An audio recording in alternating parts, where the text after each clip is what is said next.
Honorable members, when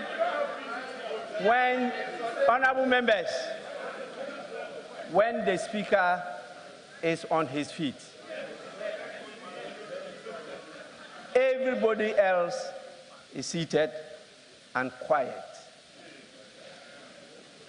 That is Parliament. Please, this is the formal sitting of Parliament, and all the rules apply.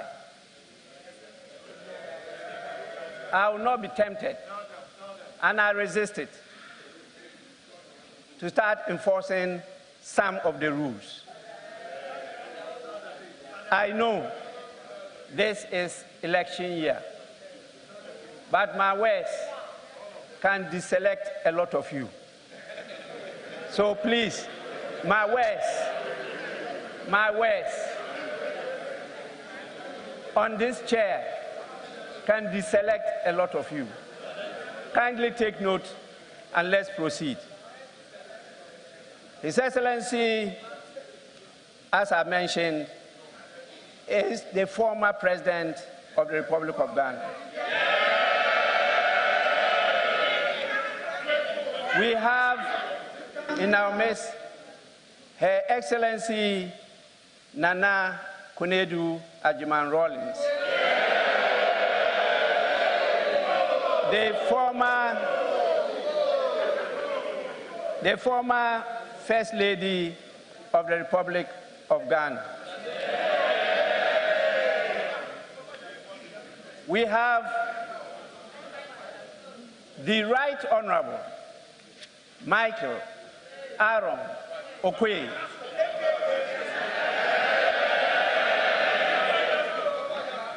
the former Speaker of Parliament, my predecessor. We have the National Chairman of the New Patriotic Party, in the person of Mr. Stephen Ayensu Intim. We also have the National Chairman of the National Democratic Congress, Honorable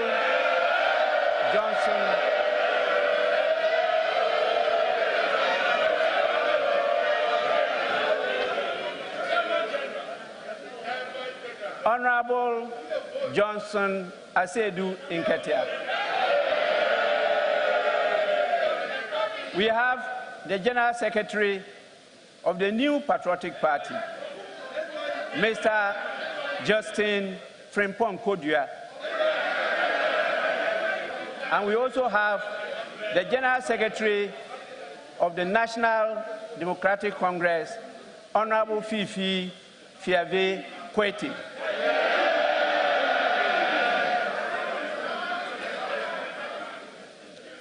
We have the veteran former Clerk to Parliament, Mr. Samuel N. Dakwa. They started it all even before independence.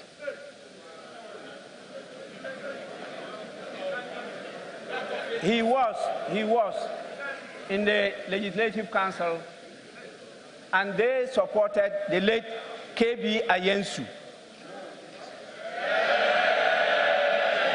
to establish the Parliament of the Republic of Ghana. We have another former clerk to Parliament, my own brother, Mr. Emmanuel Kwasi Anyimedu.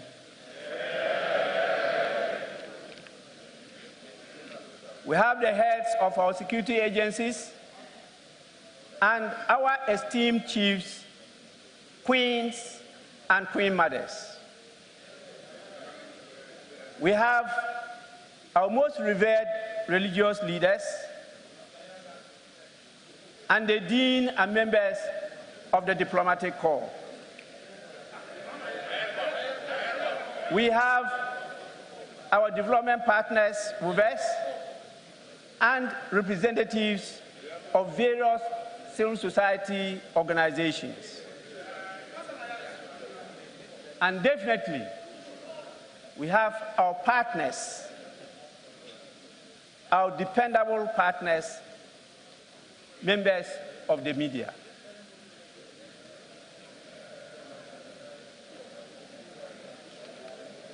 Honorable members, with your kind permission, I may have to end here by acknowledging all the dignitaries and distinguished invited guests over here.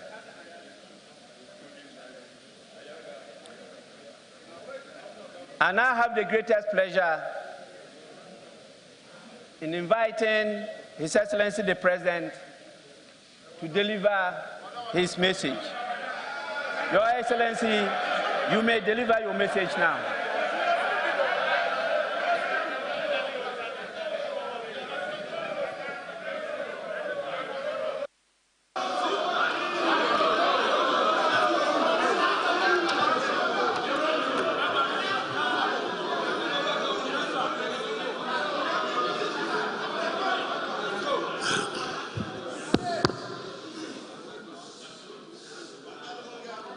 Mr. Speaker,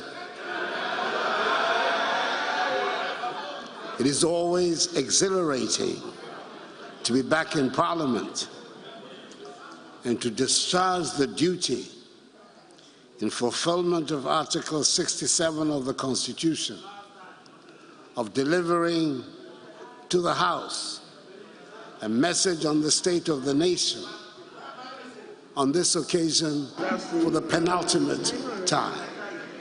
I have one more still to give.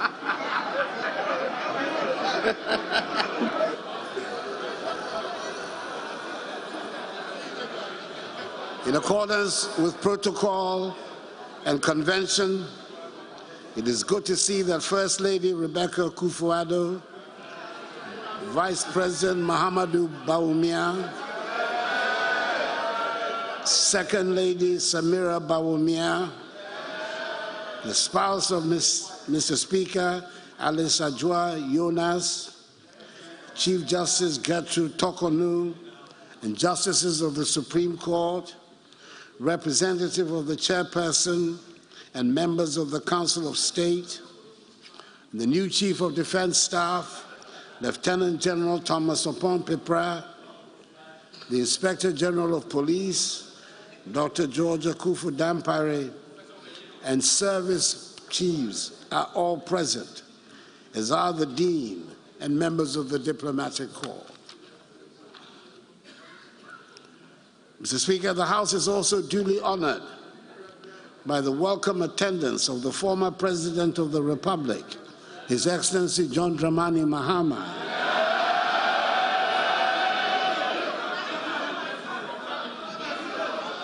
and former First Lady, Her Excellency Nana Konadu Agyeman-Rawlings.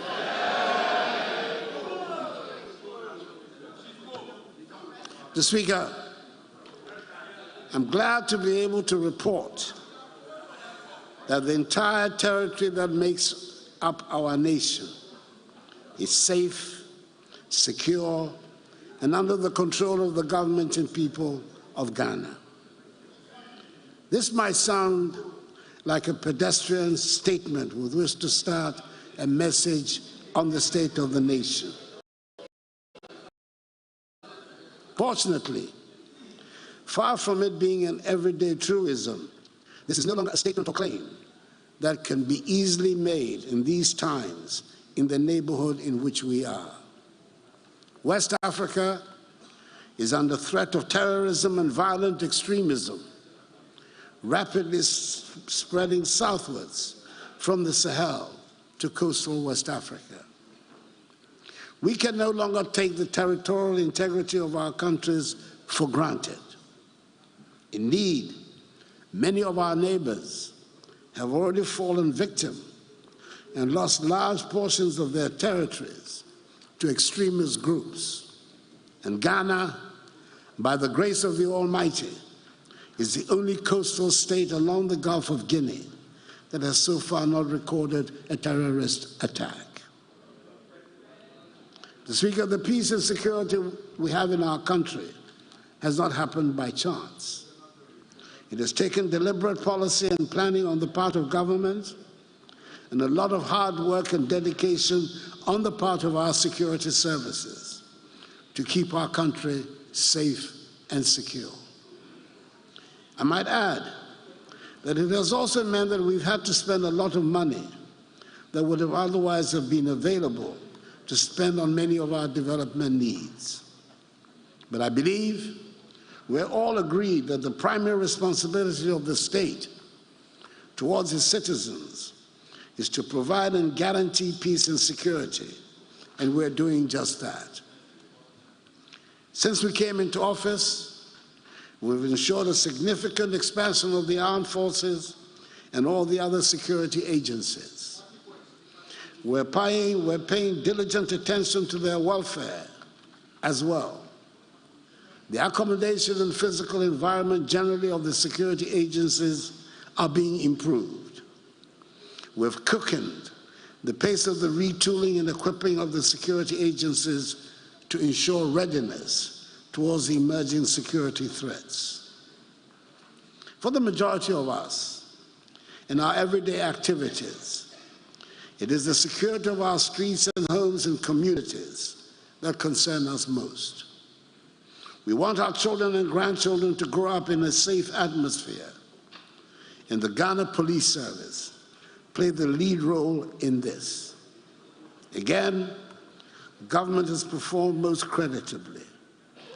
The police are much better equipped than they have ever been, and their increased visibility on the streets goes a long way to reassure the community. The changing image of the police is perhaps best exemplified by the dramatic facelift they have given to the frontage of the police headquarters on the Ring Road in Accra. It is beautiful, and I recommend it to all institutions and indeed households.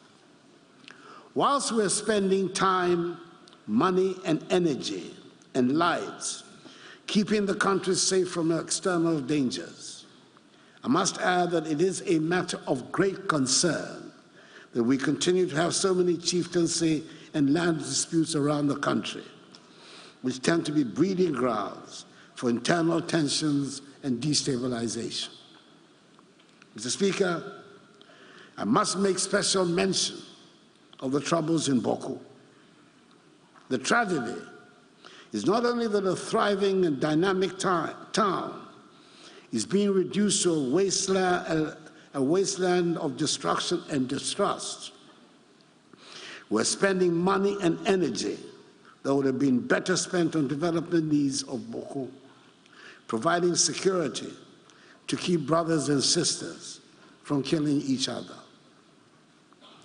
Mr. Speaker, what should concern all of us, and not just the people of Boko, is that in its current state, Boko is an alluring magnet to mischief makers and extremists operating a few kilometers away from the border.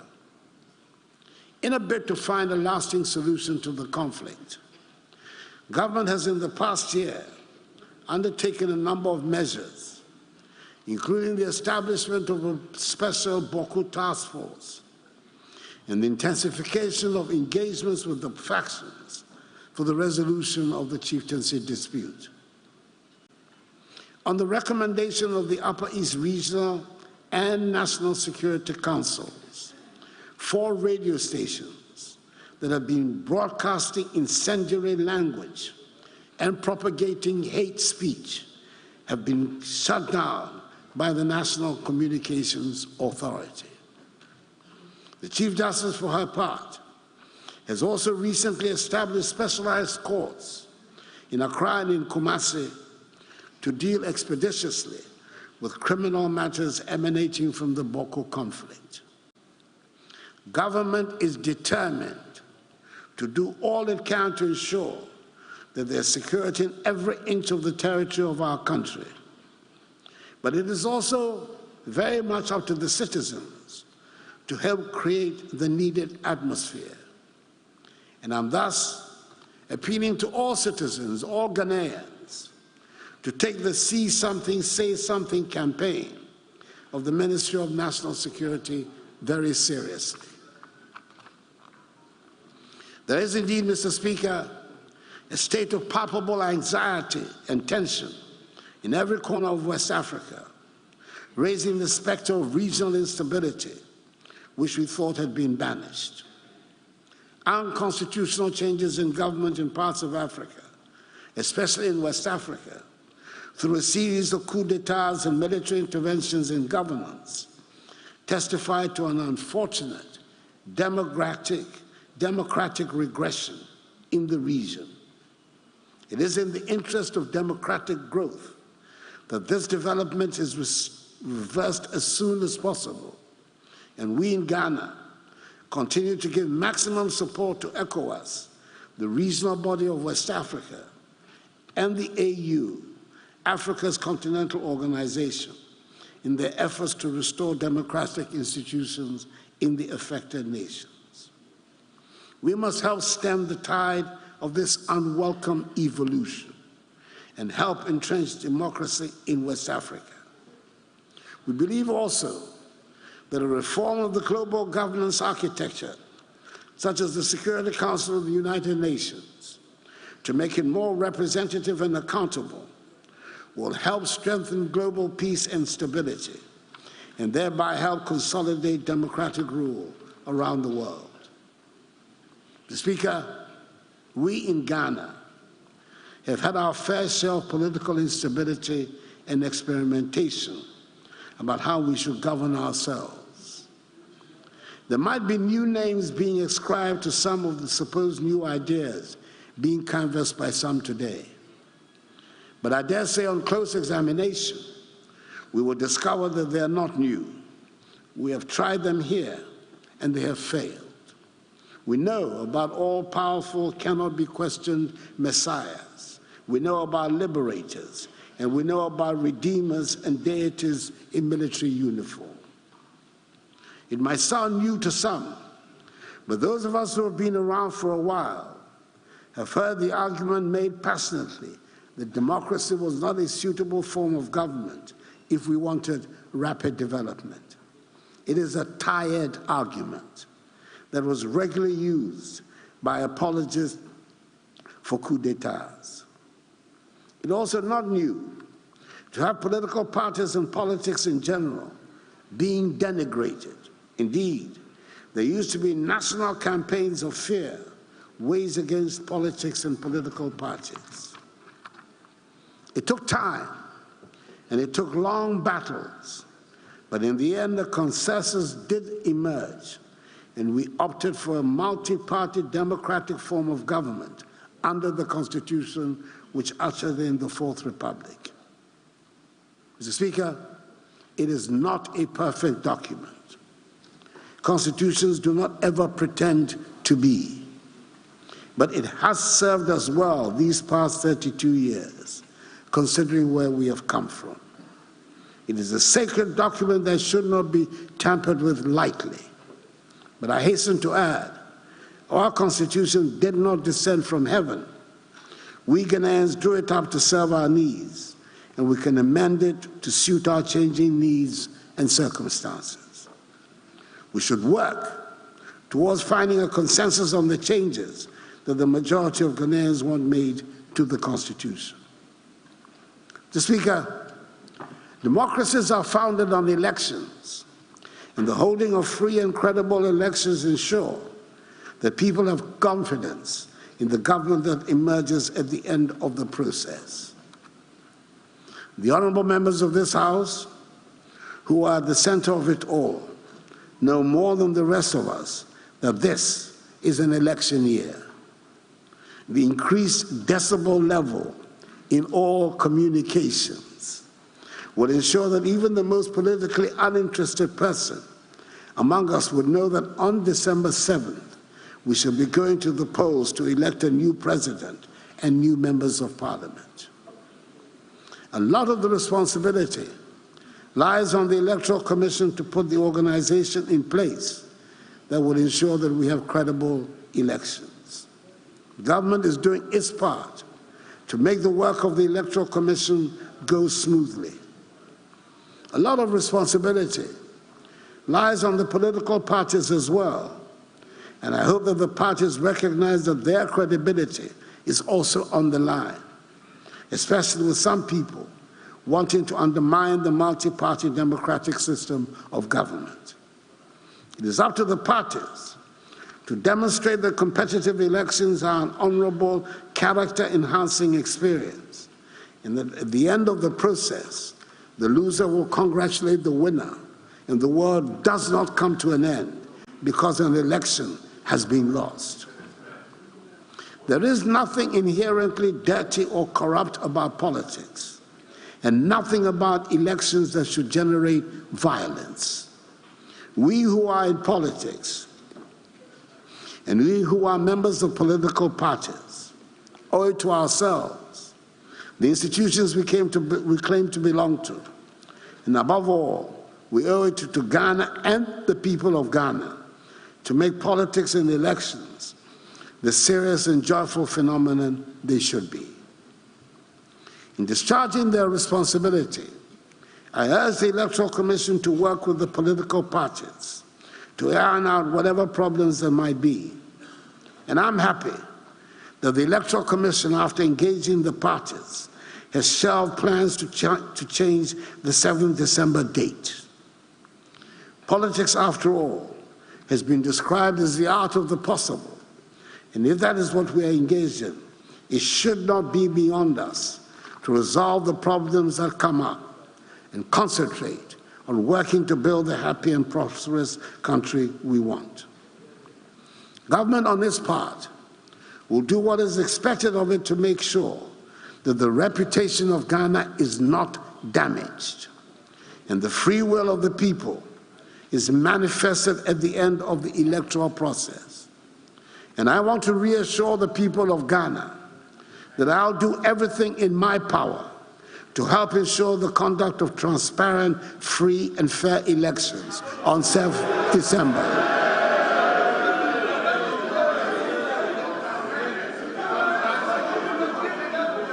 I have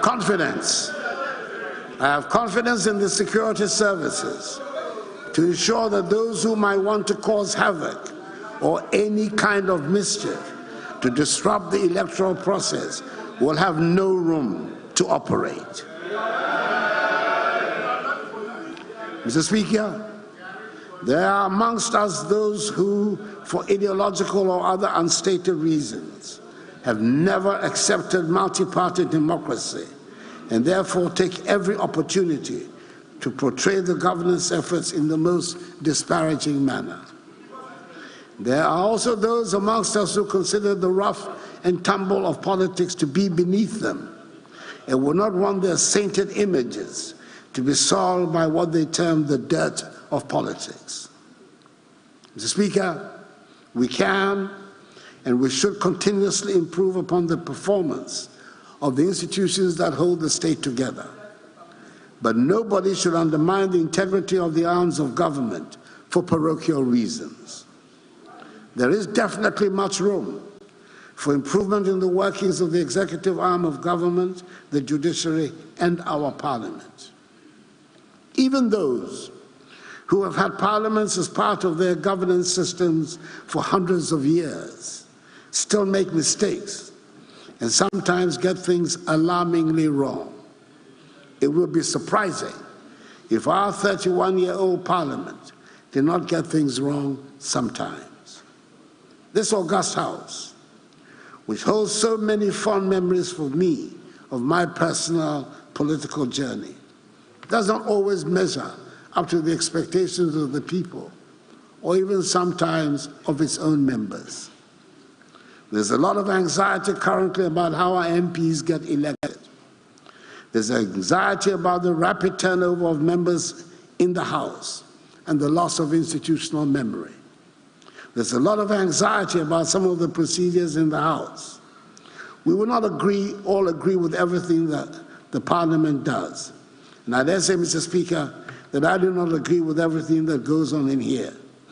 But that is the beauty of what we as a people are trying to do in our governance structure. Mr. Speaker, the President and appointees are not universally loved. It would be strange and unproductive if they were. It is probably worthwhile making what I consider to be important observations at this stage on some of the issues in our public discourse in the lead up to the elections for a new president.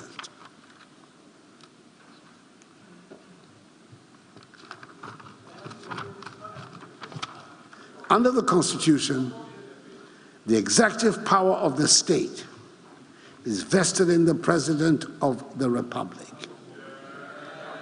He or she is the executive.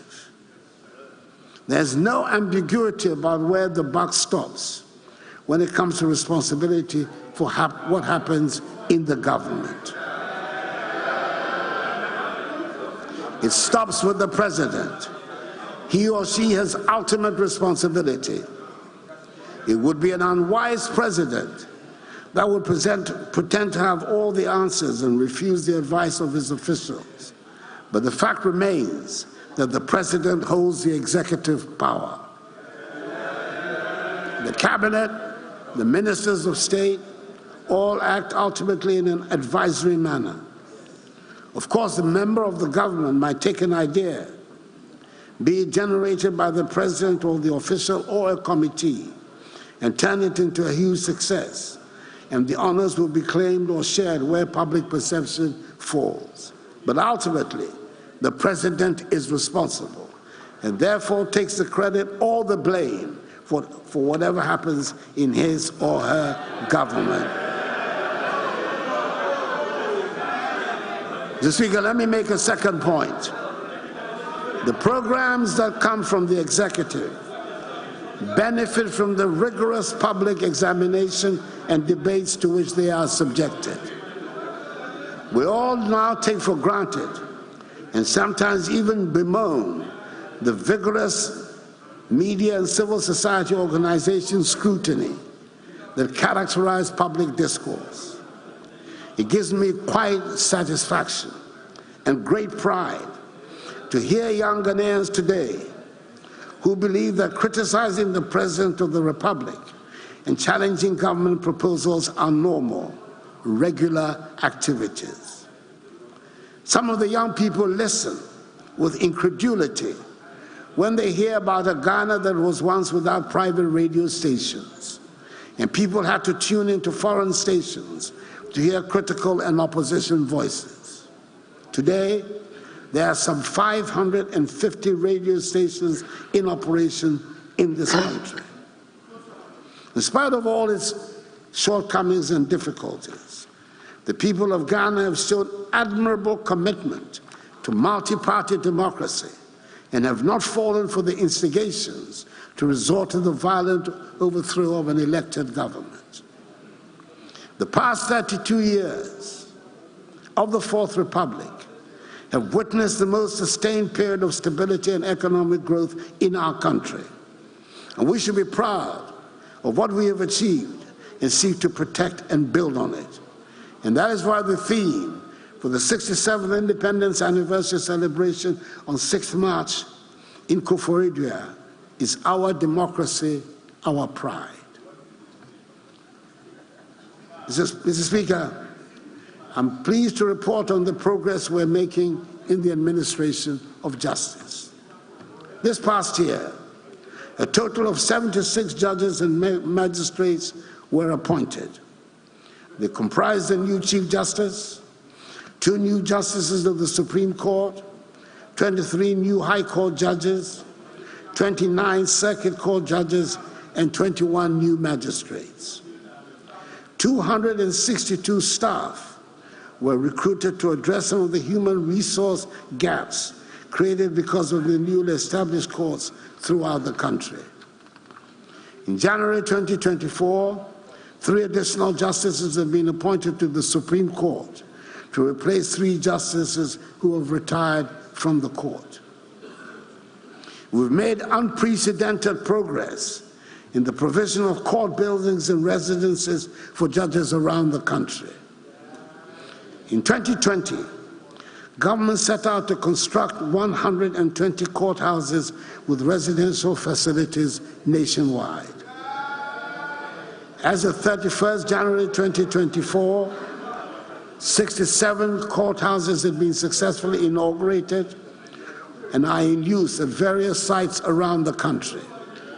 12 completed projects have been slated for inauguration by the end of this month of February 2024. The remaining 21 projects are at various stages of completion and are expected to be completed and inaugurated before May 2024. In addition, 121 residential units have been constructed for judges throughout the country. Further, 20 fully furnished 4-bedroom units, together with social amenities, have been constructed for justices of the Court of Appeal in Kumasi. The project is not yet complete, but we have done enough to be able to say that we have resolved the problem of the disgraceful state of court buildings. The attention now is to the digitalization process of the courts to modernize the entire system. The Judicial Service has undertaken a digitalization initiative to modernize legal operations and foster greater access to justice. A virtual court system was introduced during the COVID-19 pandemic to ensure the continuity of business.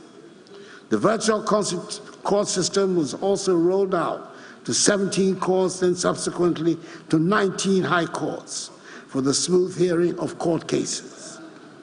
By the end of December 2023, 160 courts had been equipped with devices for the real-time transcription of cases, in addition to 51 courts piloting the paperless court system in Accra.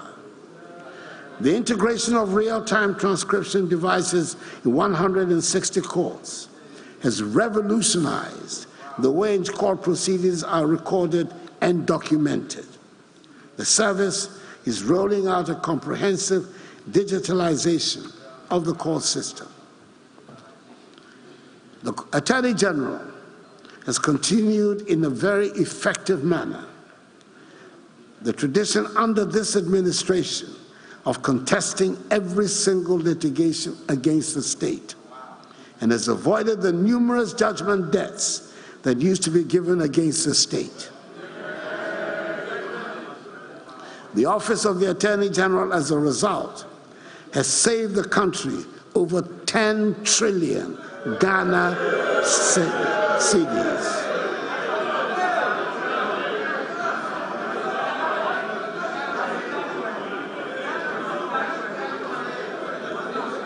All the evidence is there. I shall be performing a pleasant duty in a few weeks' time when I commission the Law House, the 12-story office building which will house the offices of the Attorney General and the Ministry, and finally bring to an end the age-old office accommodation problem. I must declare a personal interest in it, as the building was started when I was Attorney General in the government of President John Agyekum Kufuor back in 2001. Mr. Speaker, I acknowledge and share the frustration and deep disappointment we all have that the convergence of events and fate have conspired to place impediments on the path of the rapid development trajectory we were on. I'm proud that in spite of the dramatic financial crisis that we encountered in 2021, whose worst effects became manifest in 2022, the transformative measures we introduced in the first 4 years of office make it possible to showcase an impressive array of developmental projects across the length and breadth of the country. I do not intend to go through the long, even if interesting process of enumerating the projects the Akufo-Addo government has undertaken since coming into office, their location, and what stage of completion they are in. Mr. Speaker, with the best will in the world, there simply will not be the time to do that, even if we spend all day here.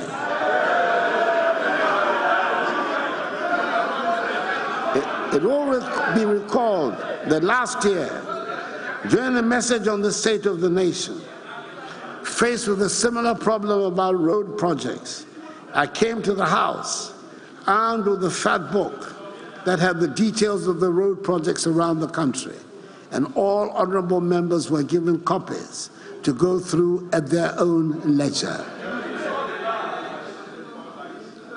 I haven't had anybody point out one. This year, we're taking things to a higher level. This government, after all, is the digitalization government. And the man who has led the entire digitalization process these past 7 years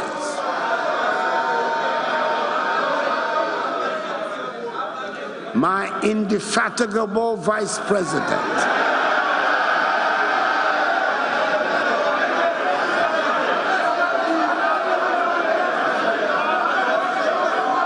Dr. Mahamadou Bawumia,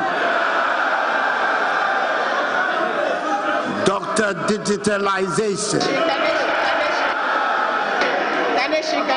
the MPP's excellent presidential candidate for the 2024 election,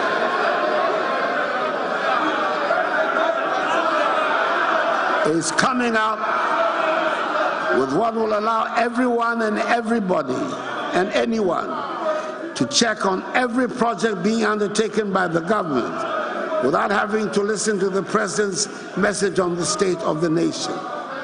We are calling it the Performance Tracker. You can check and satisfy yourself about the status of the projects and their location. And you could stop by and make a physical inspection if you were so minded.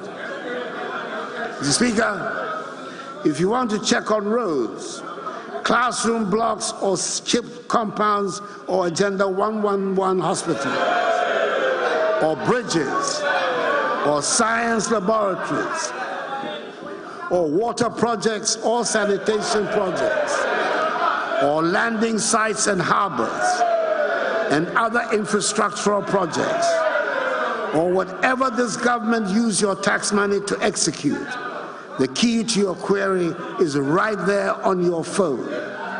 Mr. Speaker, the Performance Tracker will be formally launched in March, and I'm offering it as the device which will help bring accountability into your hands.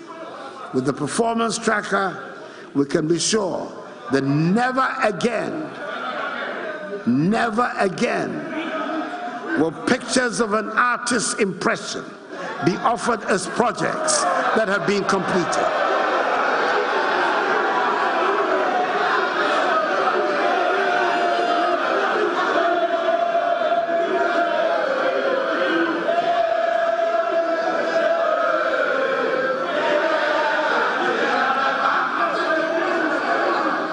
I'm able to recommend the Performance Tracker in the sure knowledge that the Akufo-Addo government has done more in education in terms of student enrollment, teacher training and employment, provision of infrastructure than any government.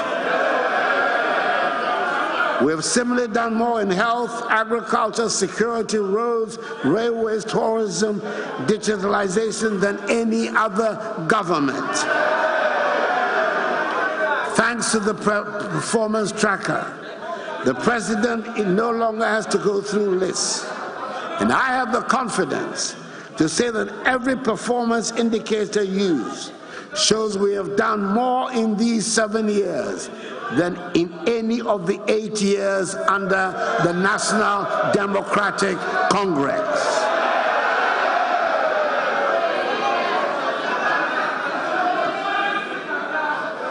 Indeed, Mr. Speaker, on coming into office 7 years ago, my government took the decision, as we promised, to modernize and formalize the economy through digitalization.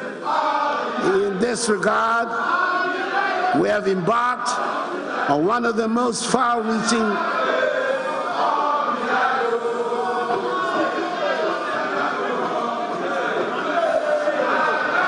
Mr. Speaker, come what may, I will have my day in Hansard. I will have my day in Hansard. Come what may.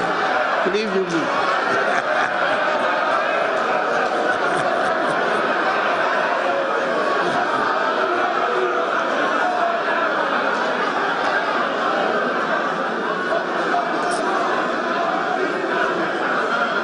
Indeed, Mr. Speaker, on coming into office 7 years ago, my government took the decision, as we promised, to modernize and formalize the economy through digitalization. In this regard, we have embarked on one of the most far-reaching digitalization exercises in Africa. Up from the figure of 900,000 which we inherited when we came into office in 2017, we have thus far enrolled 17.6 million on the Ghana card, and therefore provided unique biometric identity to the majority of Ghanaians. We've also implemented a digital property address system with unique addresses for all properties in Ghana. Furthermore, through the implementation of mobile money interoperability, we've also provided access to financial services for adult Ghanaians through mobile money accounts that are interoperable with bank accounts. Ghana is now ranked #1 in Africa in terms of access to financial inclusion. We have digitalized the provision of public services at the ports, DVLA, NHIS, GRA, births and deaths, Registrar of Companies, ECG, Ghana Water, amongst others. Ghana is ranked #1 in West Africa and #7 in Africa in e-governance.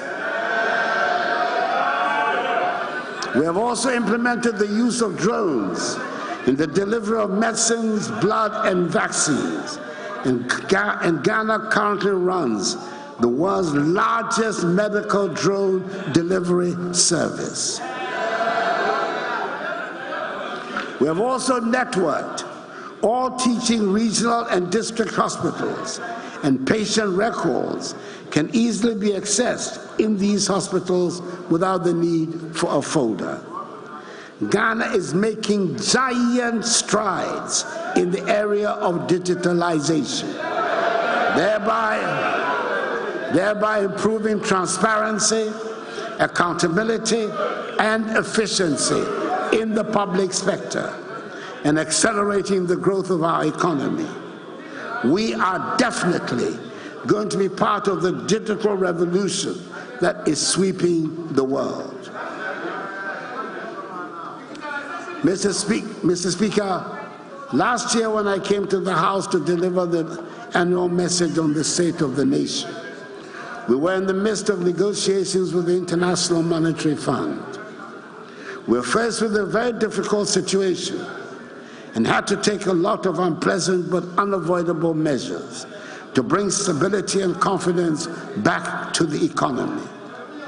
These included tax measures that we did not like, but we knew we had to take in the knowledge that the medicine will be bitter but temporary. Mr. Speaker, a year ago, I also stated the decision to undertake a comprehensive debt restructuring of our domestic and external debt to ensure we remain resolute in our objective to restore macroeconomic stability and sustainable growth. The decision was not an easy one, considering the complex and diverse domestic debt landscape. We had to consider safeguarding the financial sector, preserving social and economic conditions, and protecting our domestic debt market. A year on, I'm happy to inform you, Mr. Speaker, that we have made significant progress. We requested an unprecedented number of bondholders to participate in a voluntary exchange, and we were able to exchange successfully some 203 billion cedis worth of bonds.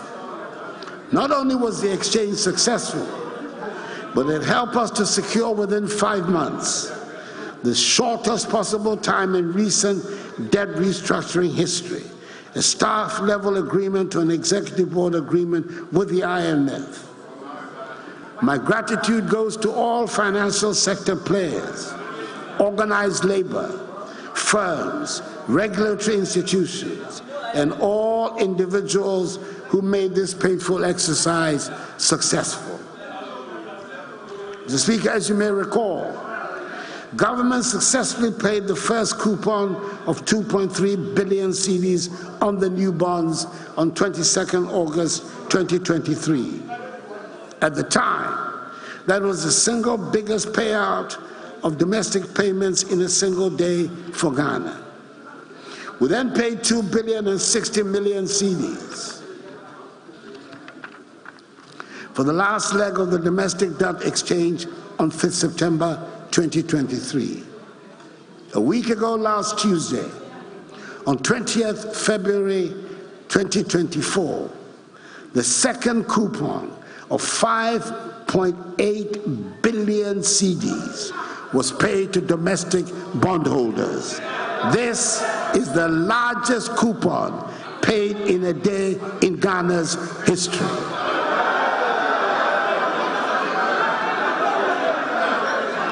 On the external debt side, we achieved a significant milestone by reaching an agreement with our public creditors. And I'll use this occasion to express our appreciation to the Republic of France and the People's Republic of China, co-chairs of the Official Creditors Committee, for their positive roles in this achievement. We have also intensified our engagement with our external bondholders on the principles of transparency, fair treatment, consistency with the IMF debt sustainability analysis, and good faith. We are focused and committed to accelerating the process.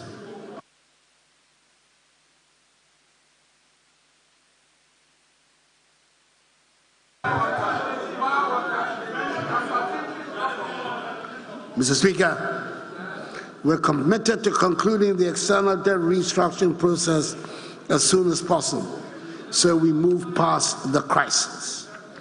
This will enable us to complete substantially projects that have been constrained due to financial challenges. In the meantime, some of the priority projects have been transferred onto the GOG budget with the same fiscal space to ensure their completion. This will enable the Kumasi International Airport, with some 98% complete, to be completed by May. Other projects like the Akufo-Addo Teaching Hospital, CATH, maternity block in Kumasi, the Takoradi Interchange, the Beche-Bilamti Interchange in Accra, the University of Environment Sustainable Development Project at Bunso in the Eastern Region, Phase 2 of the construction of roads in Tamale, and the construction of the 84-kilometer railway line between Tema and Nakosombo would also be completed. Mr. Speaker, I'm happy to announce that an alternative source of funding has also been secured for the reconstruction and completion of La Hospital project as a fully functional modern hospital with the necessary equipment for diagnosis and treatment. The contractor has been paid an advance mobilization of 15%, representing some $7.5 million United States dollars, and work has begun. The project commenced effectively in January this year and will be completed in 28 months. Mr. Speaker, it is important to underline that the recent change in the leadership of the Finance Ministry will not affect government's determined commitment to implementing the terms agreed with the IMF to ensure that we restore the economy to healthy growth as soon as possible. Indeed, the macroeconomy was much stronger at the end of 2023 than in 2022. Inflation, which peaked at 54.4% in December 2022, has reduced to 23.5% in January 2025. Real GDP growth for the first 3 quarters of 2023 averaged 2.8%, higher than the targeted growth rate of 1.5% for 2023. The CD has been largely stable since February 2023, with a cumulative depreciation of 9% between February and December 2023. Gross international reserves reflected a significant buildup of over 5.9 billion United States dollars, enough to cover 2.7 months of import of goods and services.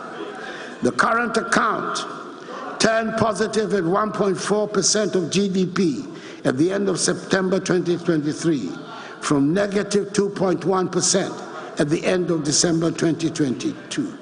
Generally, the macroeconomic indicators are once again all pointing in the right direction.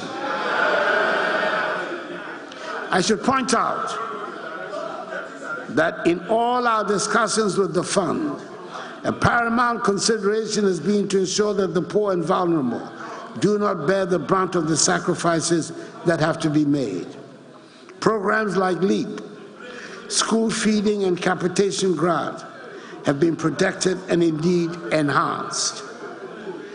Mr. Speaker, right from the start of this government coming into office, we have sought to place the maximum effort on the education and training of the youth as the base for building the prosperous nation we seek. A foreign statesman once posed the question, and I quote, "Why am I the first member of my parliament in 1,000 generations to have gone to the university?" Unquote. In the past 7 years, I've met many people, young and old, across the country who have told me about the first person in their families, in their communities, to have gone to senior high school. They might well ask the question, why are they the first boy or girl in their family to have gone to senior high school? The answer is not far-fetched. Not being able to go to secondary school for lack of money was so widespread and accepted phenomenon that it led to some people thinking senior high school was not meant for them or their children or people from their village. And therefore, a child in the family finishing junior school and moving on to senior high school was simply not factored in their expectations. Pre-SHS might be labeled by its instructors as a mere political slogan that must be demonized. But it is, in fact, a transformative program that has broken myths and liberated minds. It is humbling on one hand and frightening on the other to think of the sheer number of talents the free SHS has unearthed that would otherwise have ended their formal education at BECE. I know we will get more engineers, doctors, architects, scientists, writers, and poets out of the increased numbers of those attending senior high school who will go into further education. Even if they stop at high school, at senior high school, imagine what 1 million more secondary school educated young people will do to our self-confidence and the value of our workforce. That alone makes free SHS worthwhile. I'm proud that the MPP government under my leadership has been able to bring this transformative policy into our education system. Mr. Speaker, I believe the success of the free SHS policy has answered its critics, and the arguments about it should cease, and we should simply concentrate on finding ways to improve it. I'm particularly glad that the fears about lowering of standards have been allayed. Refreshingly, we witnessed through the 2023 batch of free SHS students the best waxing results in over a decade. Mr. Speaker, there's more to education than free SHS, and government has been paying equal attention to all the other sectors. Kindergarten, primary school, and junior high school must work together to give a solid foundation and strengthen the free SHS policy. The implementation of various programs, such as the capitation grant, feeding grants to special schools, BEC registration for pupils in public junior high schools, among others, have significantly increased access to education at the basic level. The focus of the comprehensive reforms within the sector has been to improve learning outcomes and ensure every child that goes through our education system is equipped with literacy and numeracy skills by the time they exit primary 6. A national standardized test for numeracy and reading skills is now being conducted at primary 4. Unfortunately, quite a number of children still manage to slip out of the net and miss going to school altogether or drop out at primary school. The Ministry of Education partnered with key development allies to launch an innovative financing program called the Ghana Educational Outcome Project, GEOP. The goal of GEOP is to provide educational support to 72,000 out-of-school children, helping them access complementary education and transition into formal schools. I'm happy to report that 17,340 out-of-school children have been taken through the program and mainstreamed into formal schools in 2023. This program has worked so well, it won the GovTech Prize Award in February 2024 at the World Government Summit held in Dubai. Government has remained committed to improving the teaching and learning of STEM education at the pre-tertiary level. Key interventions have included increasing our ability to produce STEM professionals and also meeting 21st century skills.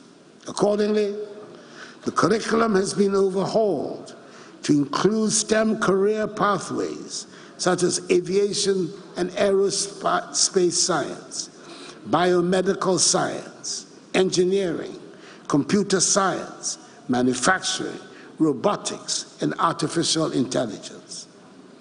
Government has also increased its investment in infrastructure for science, technology, and engineering and mathematics, STEM education, at the pre-tertiary level. The construction of 10 STEM schools and 10 STEM centers has commenced across the country, with 7 STEM model schools having been operationalized.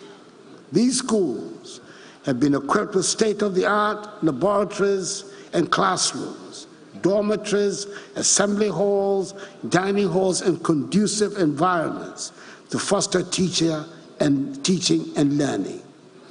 The operationalized schools have a total enrollment at present of 2,400 students reading general science and STEM. Mr. Speaker, in recognizing the critical role of technical and universal and vocational education and training in the country's industrialization agenda, the government continued implementing key reforms in the TVET space, including the expansion of the free senior high school program to include students in public TVET institutes. Mr. Speaker, a lot of resources has gone into the provision of infrastructure at all levels of the educational system, but a lot remains to be done. Many basic schools require more adequate classrooms and furniture, and the environment in some of these schools can be made more suitable for learning and teaching. Some of the senior high schools especially the community schools recently absorbed into the formal GES structure, lack the facilities that these established schools take for granted. We must all express our gratitude to the teachers in such schools who manage, in spite of the difficulties, to bring out the best in their students and sometimes succeed in achieving great results. They exemplify the best in the Ghanaian and give us hope for the future. Indeed, the one tablet per student policy at the senior high school level is being rolled out and will formally be launched by me next month. It is a great tool to help bridge the gap between disadvantaged and privileged students. Mr. Speaker, free SHS and our no guarantor policy under the Student Loan Trust Fund are breaking down financial barriers for students seeking higher education. By eliminating the requirement for a guarantor, we have empowered students from economically disadvantaged backgrounds to pursue their educational aspirations without undue financial burden. This has meant a substantial increase in the number of students seeking tertiary education. And it is in response to this increase, the government has decided to establish 4 new universities in Mampong in the Ashanti region, Akrodia in the Bono region, Bonsu in the eastern region, and Kintapo in the Bono East region, and expand the facilities in existing ones. We are pursuing interventions towards achieving by 2030 the 40% gross tertiary enrollment ratio, up from the current level of 18.8%, as well as the 60-40 science to humanities ratio from the current one of 40 to 60, as captured in the Education Strategic Plan of 2018 to 2030. Mr. Speaker, between 2012 and early 2017, there was nothing more demoralizing than the phenomenon we called DUMSA. It was symptomatic of a dysfunctional system, and it caused widespread depression amongst businesses and households. After that experience, my government was determined that DUMSA would not be inflicted upon Ghana and Ghanaians under an MPP government. Shouts will not wish DUMSA away in our history. It will not.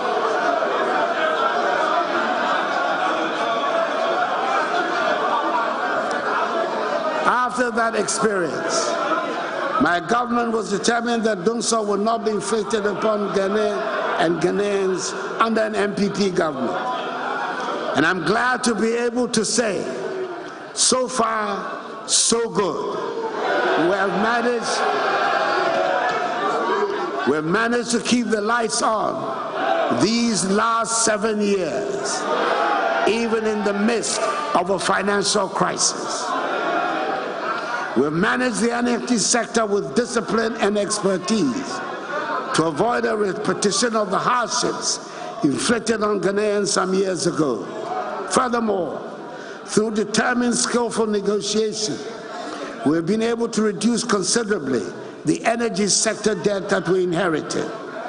Indeed, the government negotiating team carried out a successful reconciliation exercise with the IPPs and ECG, which established that the IPP arrears position was not the $1.6 billion that had been previously reported in the media, but was actually $1.2 billion. That is savings of some $400 million.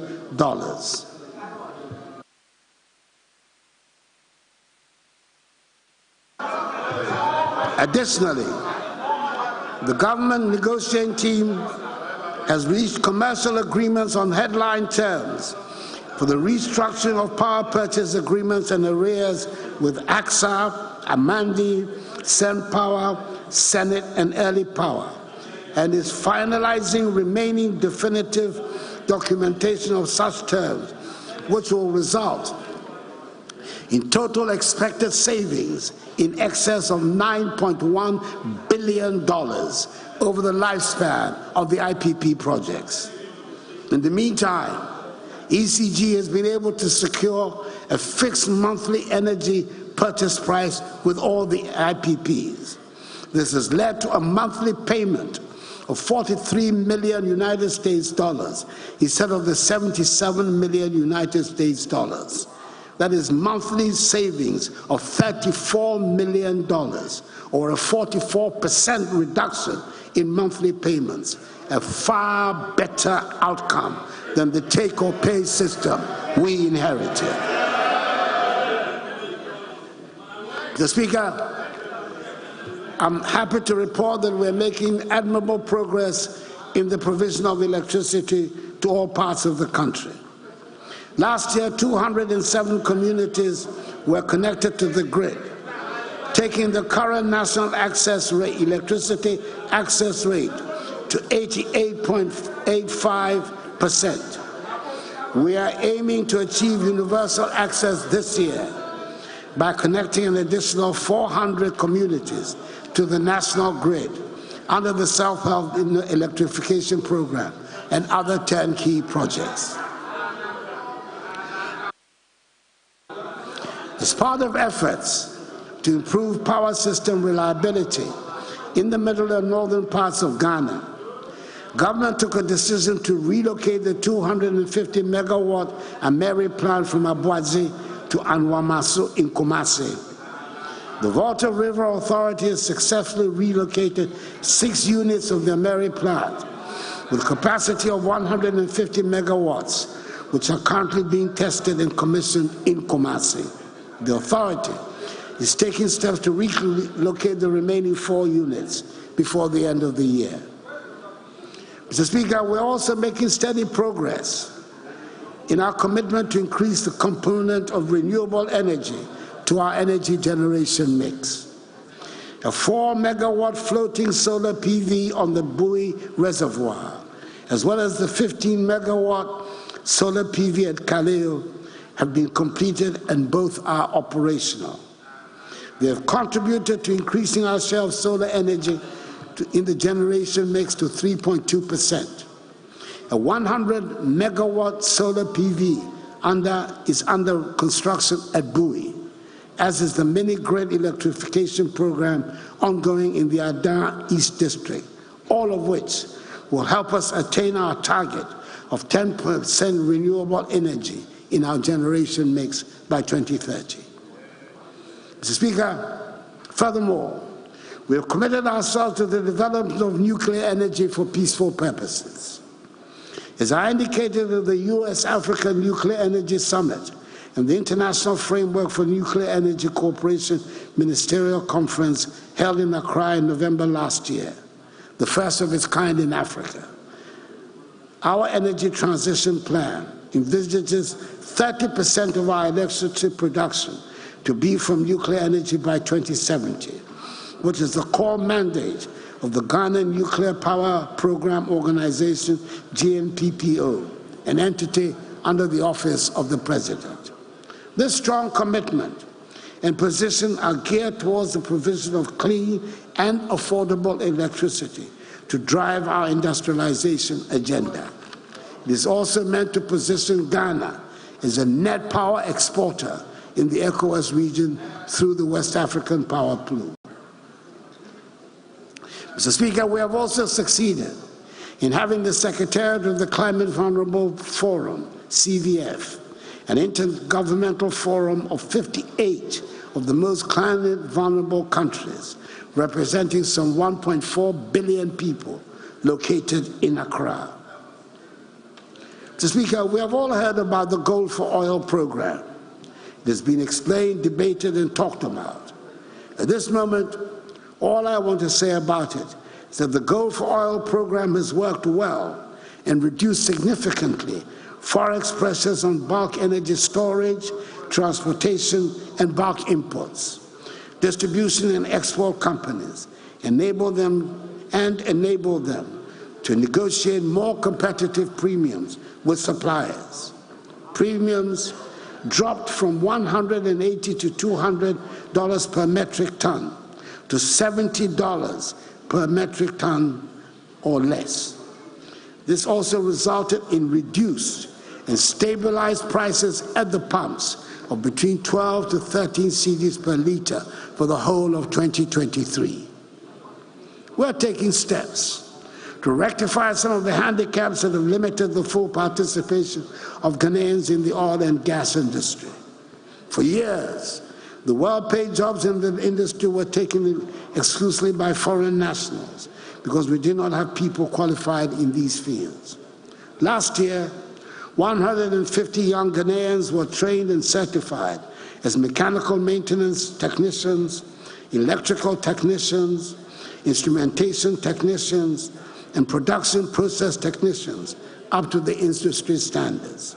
Additionally, 5 young Ghanaians underwent a 10-month welding inspector training program at the North Alberta Institute of Technology in Canada. They have since been placed in various technical institutions in Ghana as instructors. Ghanaians will soon fill the well-paid positions on our oil fields because we have the trained and qualified personnel. Things are looking up. Mr. Speaker, it is quite likely that the most talked about subject in our country is roads and highways. When I appeared in the House last year, as I said earlier, I took the extraordinary step of coming with a fat book that detailed all the work that the government had done and was doing on roads since coming to office in 2017. I believe it was generally agreed that it was impressive, but it was not enough to satisfy everyone. Well, the work continues, even though some of the major road works have been temporarily interrupted as a result of the debt negotiation. As I said earlier, all the details will be available on the performance tracker. Other modes of movement around the country are being built and upgraded to open up the country and make travel easier. Mr. Speaker, the new standard gauge railway line from the port of Tema to Mapakadai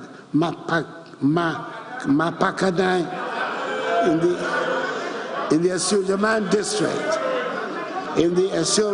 district, of the eastern region, covering a distance of some 100 kilometers, is at the final stage of completion.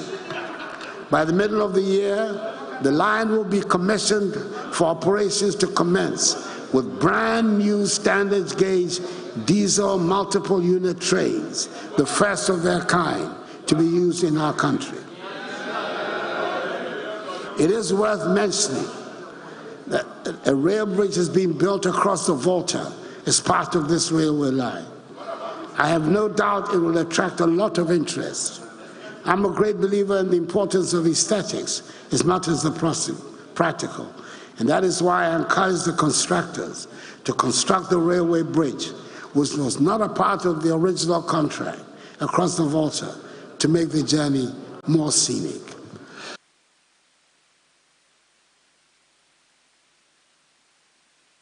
He only made me choke on my glass of water. Extraordinary statement to make.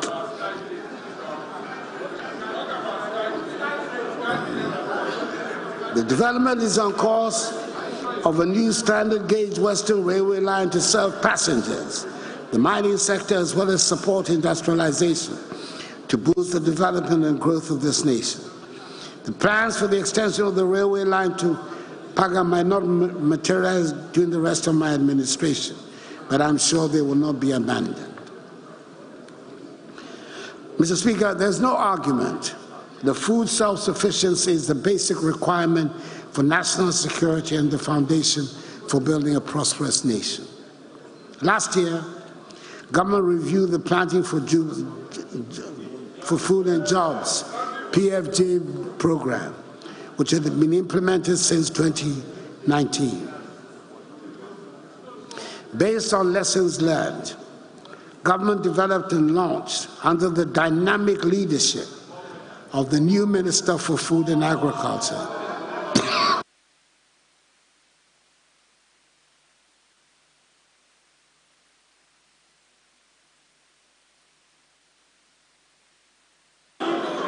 Everybody who knows me knows I don't drink alcohol.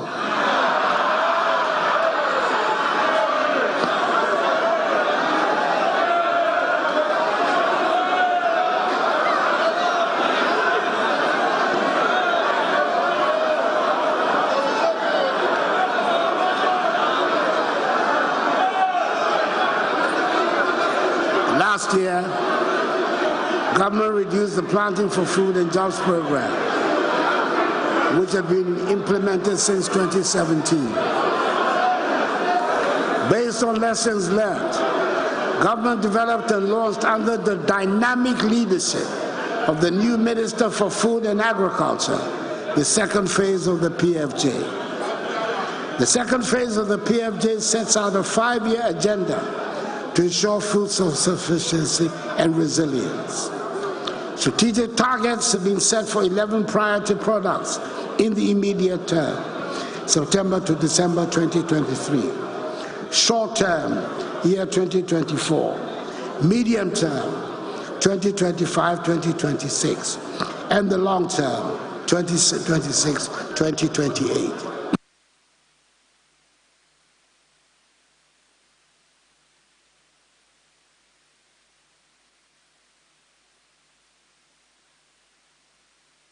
The selected products are maize, rice, soybean, sorghum, tomato, pepper, onion, cassava, yam, plantain, and poultry. I'm happy to report that production estimates for these priority products reveal that the planned targets for the year have been exceeded for all the products except poultry.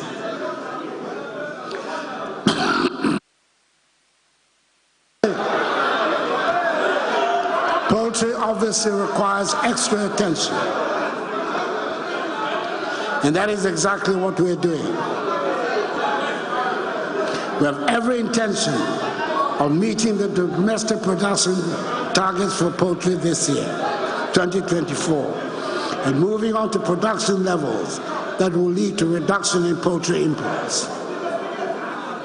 We envisage a vigorous cooperation between government and the private sector to achieve the set target. Mr. Speaker, the surest way of making agriculture attractive to young people is to take the drudgery out of farming, and government is continuing to make agricultural machinery and equipment easily available. Under the third and final tranche of the Brazil More Food program, tractors with accompanying implements, power tillers and with accessories, maize shellers, units of combined pharmacists, and rice millers have been distributed to farmers, processors, and mechanization service providers on hire purchase agreement. This year, under the Indian EXIM facility,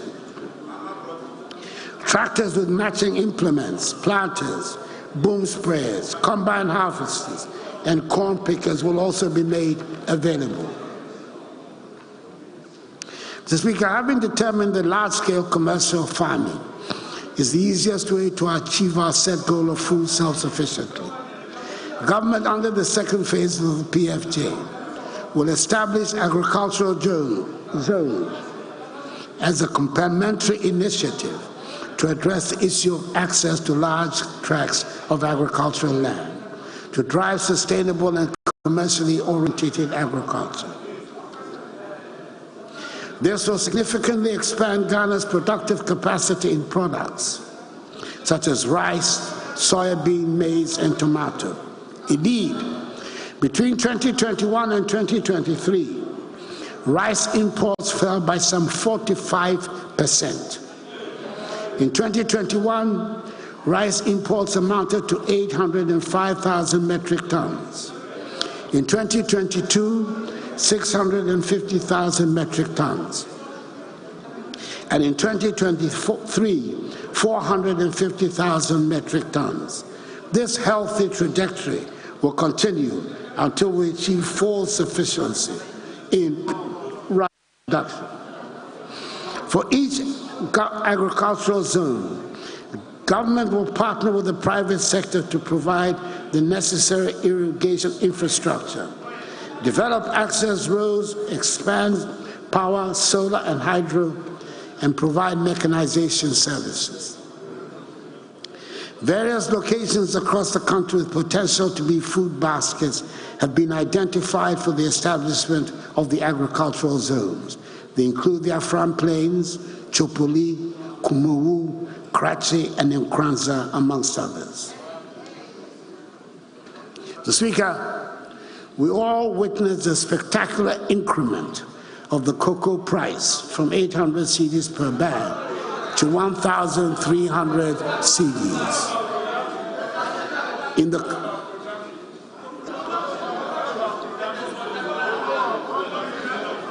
To 1,300 cedis per bag in the current cocoa season, the highest increase in 50 years.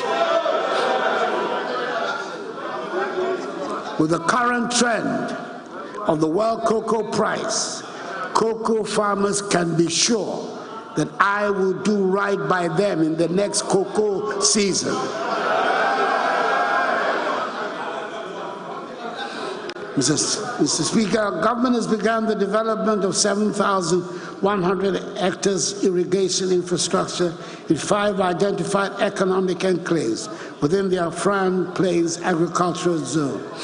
Work is also continuing towards the completion of the Temne Phase 3 extension and via irrigation schemes. This will make additional 1,150 acres of irrigable land available for cultivation of rice and vegetables. The Ghana Irrigation Development Authority will continue with the development of small earth dams in the northern, upper east, upper west, northeast, and savannah regions to support the One Village, One Dam initiative. Whilst at it, Mr. Speaker, we have not forgotten about the welfare and well-being of our fisher folk. My government has completed the construction of 12 coastal fish landing sites at Axim and Discove in the western region, Moray, Mountford, Winneba, Senyabreku, Gomoafete, Otuam, and Infantsiman in the central region, Kessi and Osu in the greater Accra region, and Kita in the Volta region. Additionally, I had the pleasure in May last year of commissioning the newly constructed Elmina Fishing Harbor in the central region, much against the hopes of the naysayers. And God willing, soon this year, I will also commission the Jamestown Fishing Harbor, which currently stands at 88% complete and is expected to be ready by August 2024. Mr. Speaker, to help address the incidence of premixed fuel diversion and hoarding, government last year completed the installation of 50 out of the 300 premixed fuel automated dispenser. My expectation is that the remaining automated dispensers will be installed by September this year to help optimize the distribution of premixed fuel. Government will continue to take decisive actions, such as the close season, to help safeguard the ocean's capacity to regenerate and to continue to deliver substantial economic, environmental, and social value for our development. Mr. Speaker, last year, Ghana regained her position as the leading producer of gold in Africa, having overtaken South Africa. Our gold production reached an unprecedented 4 million ounces, according to preliminary reports. This is as a result of the progressive policies we have been implementing, which have led to the revival of dormant mines like the Obuasi and Vibiani mines and the expansion of existing ones. The reduction in withholding tax on unprocessed gold by small-scale miners from 3% to 1.5% has resulted in some 900% increment in gold export from the small sector over the last 2 years.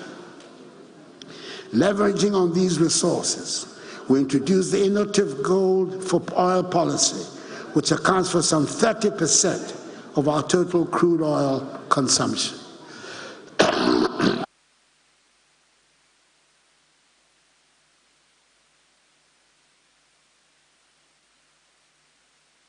Currently,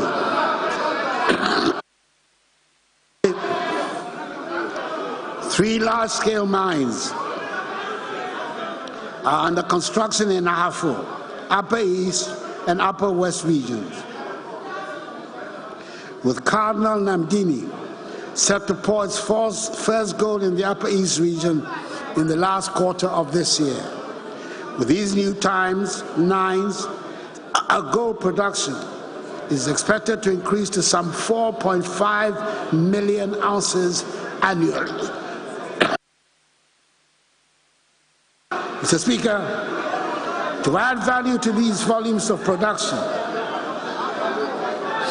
we have constructed through a public-private partnership a 400-kilogram capacity gold refinery, and we're in the final stages of negotiations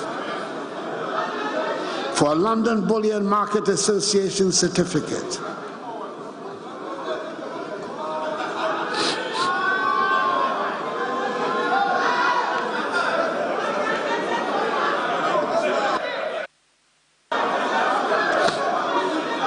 For our green minerals, including lithium,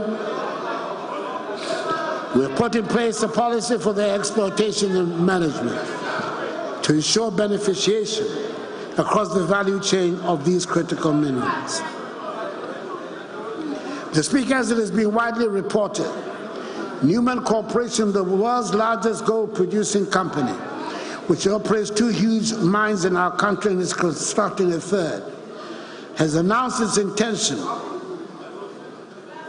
to sell its Achim mine in the eastern region, the 3rd largest mine in the country, which produced some 420,000 ounces of gold in 2022.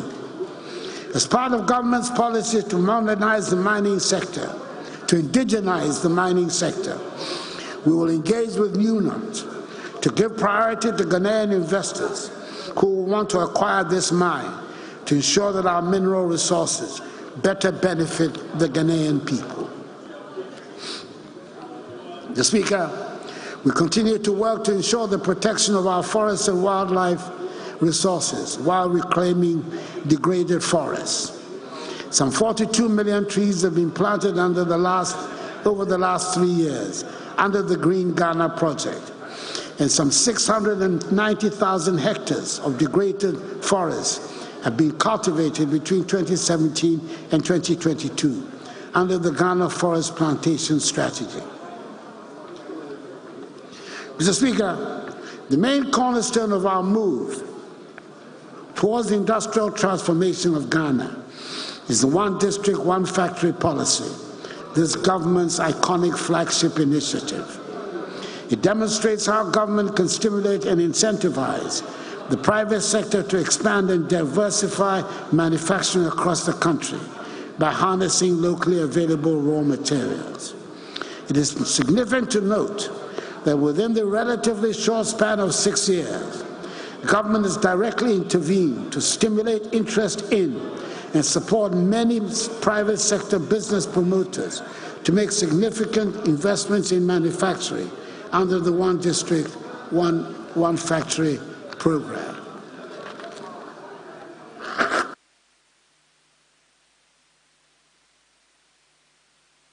Mr. Speaker, this has led to the development of 321 IDF 1D1F projects consisting of 211 new medium to large-scale factories and the conscious enabling of 110 existing companies to inject significant capital investments into the expansion of production facilities and diversification of products.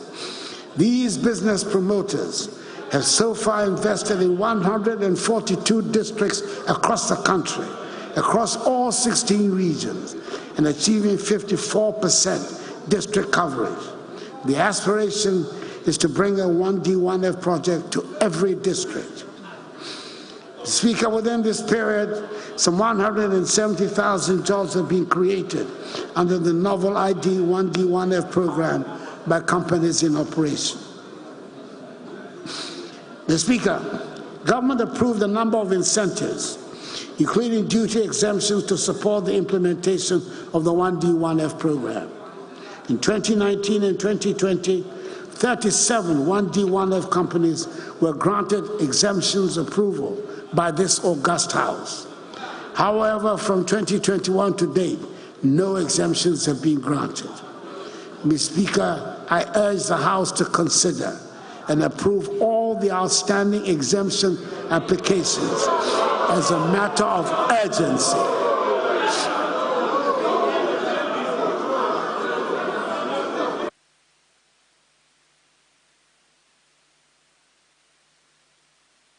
To send positive signals to the business community. The exemptions law that you have passed provides for such exemptions under existing laws. To speak of the other initiative aimed at stimulating industrial growth that we have been actively promoting is automotive assembly and component manufacturing. It is universally recognized as a key strategic sector for stimulating industrial transformation.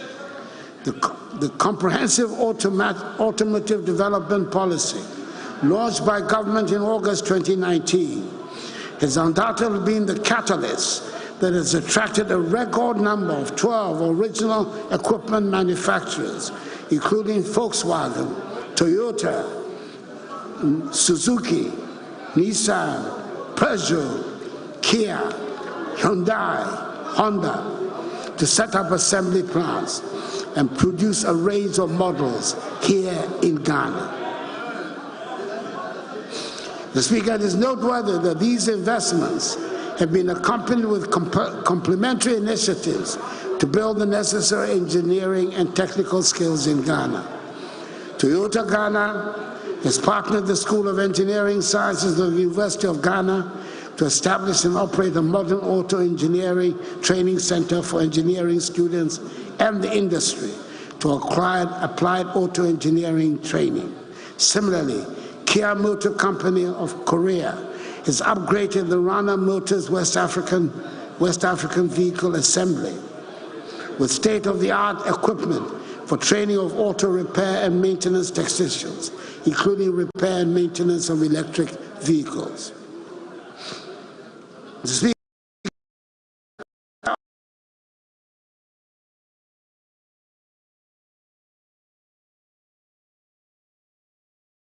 And Operation Gear Deck, with projects 1 and 2 having already taken off. And last month, we signed an agreement for the implementation of Project 3. Mr. Speaker, we will lay before this august House, at this first meeting of this session of Parliament, a legislative instrument to prohibit the export of bauxite in its raw state. We're also in the concluding phase of discussions for the establishment of a $450 million US refinery to refine the manganese we produce. Speaker, we have all long acknowledged that trade between African countries must increase if we are to make any headway with our dreams of prosperity on the continent. I'm happy to report that the setting up of the AFCFTA, with headquarters here in Ghana, is beginning to show positive results. Ghana is one of the 7 countries selected to participate in the Guided Trade Initiative, GTI, of the AFCFTA Secretariat. And this has enabled us to make significant inroads into East Africa, notably Kenya and Tanzania. Over 700 AFCFTA certified products from Ghana, like cosmetics, processed foods, beverages, coconut oil, shea butter, and garments, have been targeted at the AFCFTA market under the Guided Trade Initiative. I'd like to make special mention of Casapreco Company Limited, one of our iconic logo beverage manufacturers, which has commenced exports to the Kenyan market. It is the fact worth celebrating that many other Ghanaian companies now have set their horizons way beyond the shores of our country and see the entire African continent as the market to aim at. Mr. Speaker, in speaking about the workspace and jobs, our thoughts inevitably turn to young people and, for some people, to the formal sector and formal sector jobs. We often forget that formal sector employees form only a small part of the working population. This small percentage of the working population tends to be the ones that are covered by pension schemes, and unfortunately, the majority of workers in the country do not have any pension schemes. To that extent, in May last year, SNET launched a self-employed enrollment drive, SEED, an initiative which seeks to improve coverage and increase the contributor base of the SNET scheme. Since the launch of the SNED initiative, some 600,000 self-employed persons have been enrolled onto the program and now have some form of social security cover. Effective 1st January 2024, all pensioners on the SNET pension payroll as of 31st December 2023 have had their monthly pensions increased by 15%. This translates to 10.05% of effective increase for the highest earning pensioners and 36.37% effective increase for the lowest earning pensioners. The 15% indexation rate will result in an additional expenditure of 697 million cedis.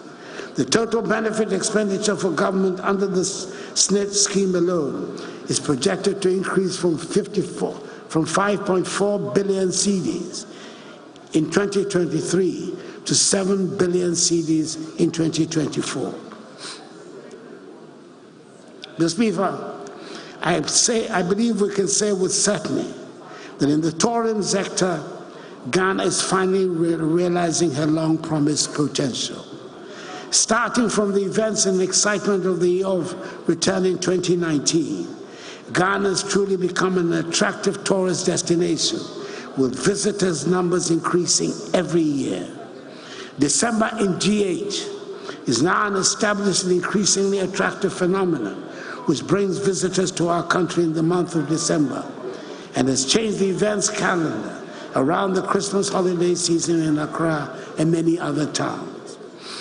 Mr. Speaker, for the first time since the Kwame Nkrumah Memorial Park was constructed in 1992, government has undertaken a full modernization rehabilitation of the facility. Since the commissioning of the modernized park in July 2023, the number of domestic and international visitors has risen dramatically. A national newspaper reporting on activities at the revamped park had a screaming headline which said, "Akufo-Addo resurrects Nkrumah."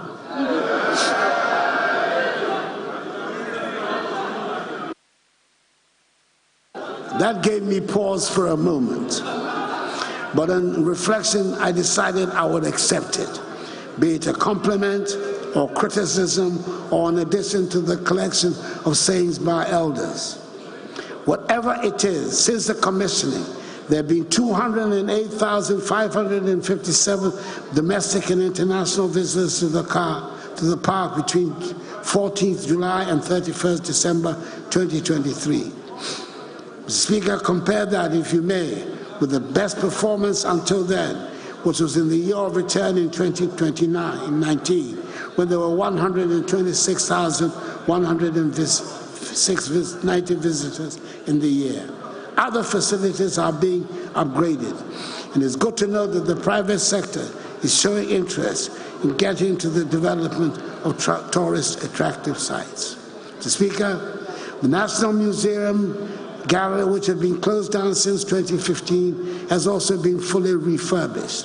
It attracted over 35 visitors in 2023, and I'm particularly pleased the school children form a good part of the visitors to these sites. The first ever Kente Museum, aimed at preserving the cultural heritage in Ghana, has been built at Bungwe in the Ashanti region and was recently commissioned by the Second Lady. preparatory works and designs for the construction of the Heroes Park, a museum to commemorate the founding fathers of Ghana, the Big Six, J.B. Dankwa, Emmanuel Obeche Bilamche, Edward Akufo-Addo, Ebenezer Akwaje, William Uforiata, Kwame Nkrumah, were completed in December 2023, and construction will commence very soon. Mr. Speaker, government through the National Film Authority is committed to supporting the production of world-class content and films, as well as increasing the cinema infrastructure in Ghana and by extension on the continent. To this end, a favorable fiscal tax regime for cinema projects, including income tax and VAT incentives, import duty exemptions on film production equipment, 20% tax rebate for strategic film productions and film financing reliefs is being elaborated by cabinet, which should be outdoored very soon and should provide another tangible reason for the choice of Ghana as a film production country. Mr. Speaker, in line with government's commitment to ensure gender equality, the revised National Gender Policy and the Affirmative Action Bill were approved by Cabinet in October 2023. The Affirmative Action Bill is currently before Parliament for consideration and approval, and we count on the support of members of Parliament for speedy passage of the bill. The Ghana Enterprise Agency, GEA, is implementing an Only Women support program where micro, small, and medium enterprises owned by women with the potential of scaling up their operations, increasing sales, and creating sustainable jobs will receive liquidity support. The GEA is also implementing the Youth Start program, a youth empowerment program which recently disbursed 100 million cedis to some 3,000 youth beneficiaries to upscale their businesses. Mr. Speaker, we're also implementing some interventions directed at providing support for persons with disabilities. In June last year, a significant boost was given to micro, small, and medium enterprises owned by persons with disabilities when government launched the 12 million CD PWD Enterprise Support Program. This grant support program under the Ghana Transformative Project is being funded with the support of the World Bank.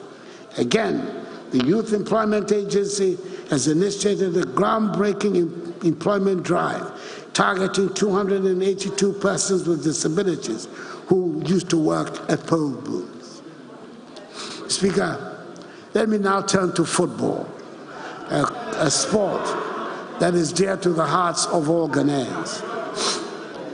I'm sure I disclose no state secret if I state that I am myself an ardent football enthusiast and once played in the University of Ghana team with my friend, the late President John Evans Atta Mills, Fifi to me. Throughout the years, the national team, the Black Stars, has held a special place in the affection of Ghanaians. They lifted up our spirits as they dominated Africa and won 4 continental trophies. They have at other times broken our hearts, but it was not until 2006 that the Black Stars finally broke through to the world stage when they qualified for the World Cup for the first time. You will remember that we rose up as one in our support, and they did not disappoint. Then came the spectacular South Africa 2010 World Cup and its drama, when we almost became the first African side to reach the semifinals of the World Cup. It is fair to say that since the sad events of Brazil 2014, many Ghanaians have been left disappointed by some of the recent results of the Black Stars. Their various attempts have been made to revive the fortunes of the national team and rebuild the enthusiasm of the people with varying degrees of success. The recent AFCON in Cote d'Ivoire was probably the nadir of the performance of Black Stars and has left the nation saddened. However, I am quite certain that the young men and the technical handlers would themselves have wanted to make our nation proud And I believe that the captain, Andre Dede Ayew, meant every word when he rendered heartfelt apologies on behalf of his teammates to all Ghanaians for the team's early exit. Mr. Speaker, I believe it is time for us to take a long-term, far-sighted approach to correct what has gone wrong. It is time to return to scouting, grooming, and developing talent at the grassroots level under a presidential policy on football that I intend to unveil very soon. The School Sports Department of the Ministry of Education will work hand in hand with the Ministry of Youth and Sports in collaboration and synergy with the Ghana Football Association to build district, regional, and national juvenile teams for both girls and boys.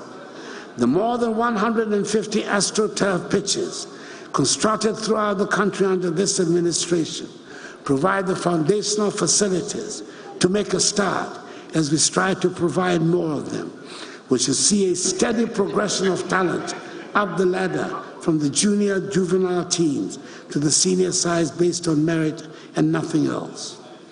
A similar approach has been tried before under the 5-year football development plan led by the late Ben Kofi, initiated under the MPP administration on President J. Akufo-Addo.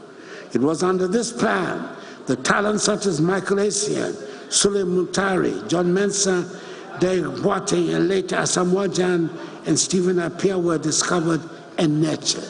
The results became evident to us and the world. It takes time, dedication, and patience. We cannot harvest where we have not planted and irrigated. I have no doubt at all that the Black Stars will rise and make us proud again. Mr. Speaker, the senior women's team, the Black Queens, who do not get half the attention the Black Stars get, have been performing quite creditably. They had gone for 10 matches without any loss until last December, and then when they lost narrowly to Namibia in the qualifying ground for the 2024 Women's African Cup of Nations. Even though they lost narrowly to Zambia in the first leg of the qualifiers for the 2024 Olympic Games, let us wish them well in the second leg to be played in Lusaka tomorrow. I hope they give us something to cheer about.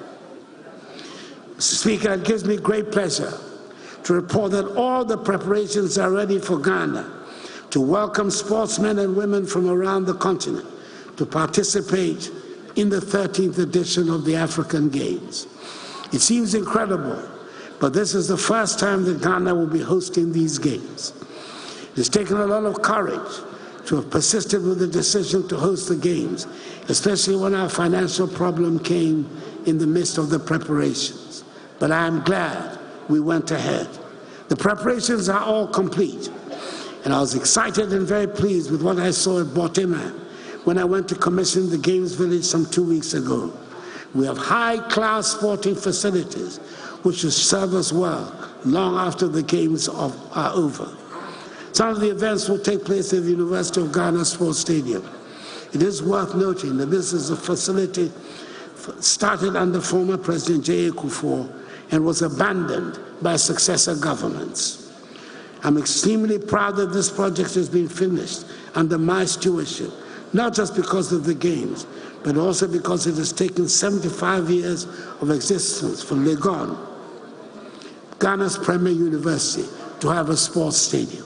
I urge all Ghanaians to make our visitors welcome and to patronize the Games and cheer on the participants. Mr. Speaker, this is the 7th time that I've appeared before this House as President to give an accounting of the state of our nation. Luckily for me, I know my way around the place, having spent 12 memorable years here as a member of Parliament. And therefore, even on the few occasions the sections of the House did not want to make me welcome, I was still able to manage. I have one more scheduled date with the House when I will be here to give an accounting of my time in office. By that time, my successor would have been elected. And we will be getting ready for the swearing-in ceremony. The elections will be held peacefully And the candidate with credibility to take us on to a higher level will win. Let me wish all of us well in the elections on 7th December. Before then, a number of important tasks lie ahead of us, one of which will be commissioning the Nana Adjumani Prempeh I International Airport in Kumasi and naming the recently commissioned airport in Tamale the Yakubu Tali International Airport of Tamale. Mr. Speaker, we stumbled, but we are rising again. We were bruised, but we are healing. We have recovered our footing. We have dusted ourselves off, and now we face tomorrow with confidence. Every day we pray and hope that adversity may spare our families, our communities, and our dear nation. But should we be confronted by misfortune, we must face it like people with a proud history who fight and do not flee. Yenim kom, yenim jani. That is the Ghanaian spirit. That is our armor and our shield. This is our ethos. Let us believe in Ghana. I believe in Ghana. And may God bless our homeland, Ghana, and make her great and strong. I thank you for your attention.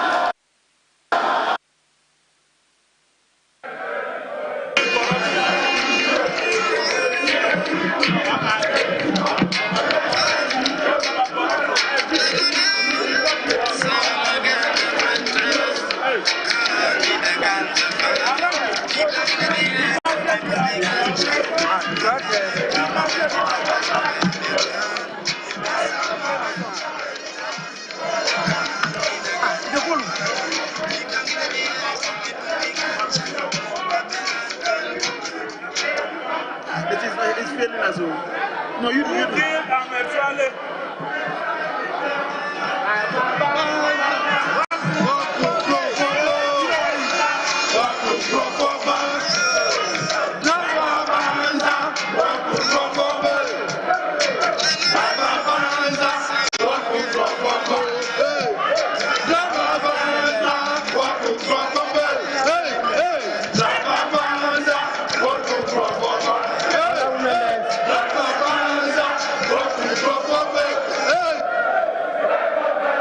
Honorable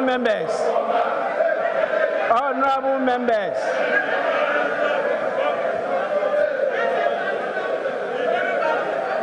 honorable members,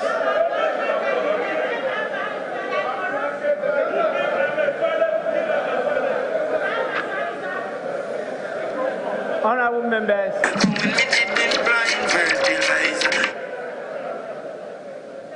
honorable members,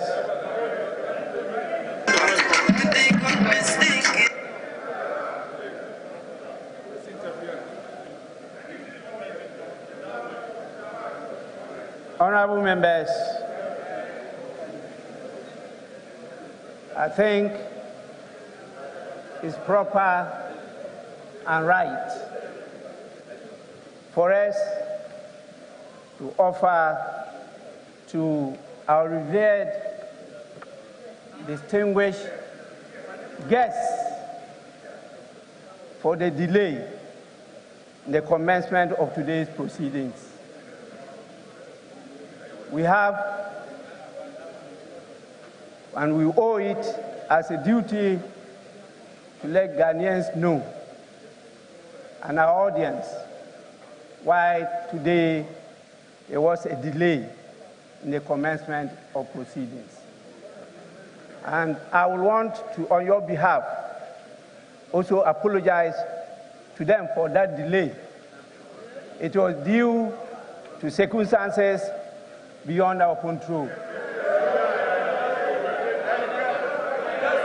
Honorable members, we were compelled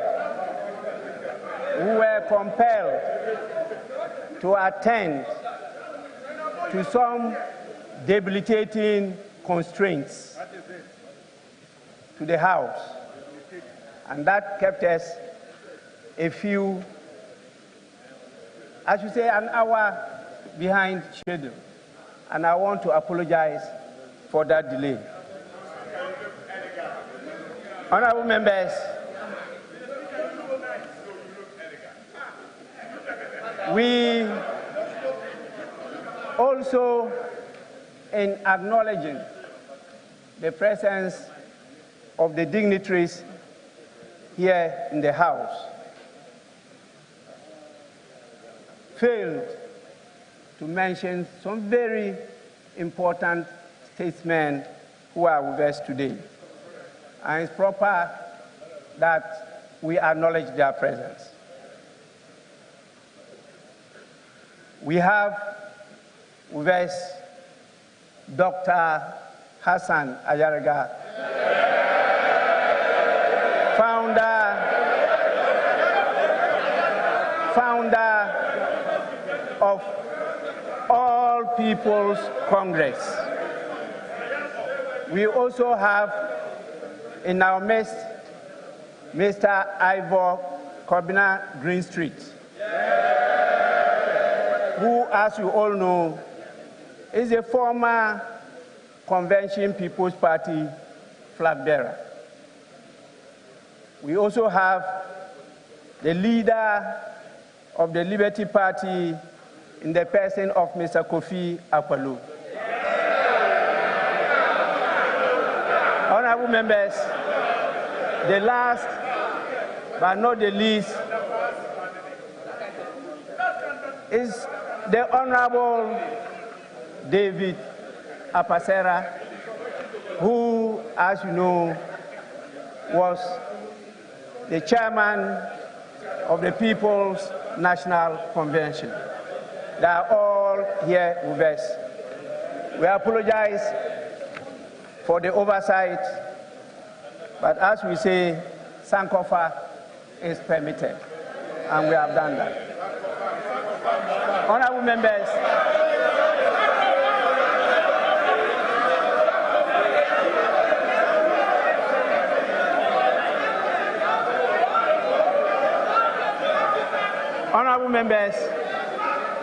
honorable members, the Speaker is very vigilant. And as I mentioned earlier on, the ability to catch the eye of the Speaker includes good behavior.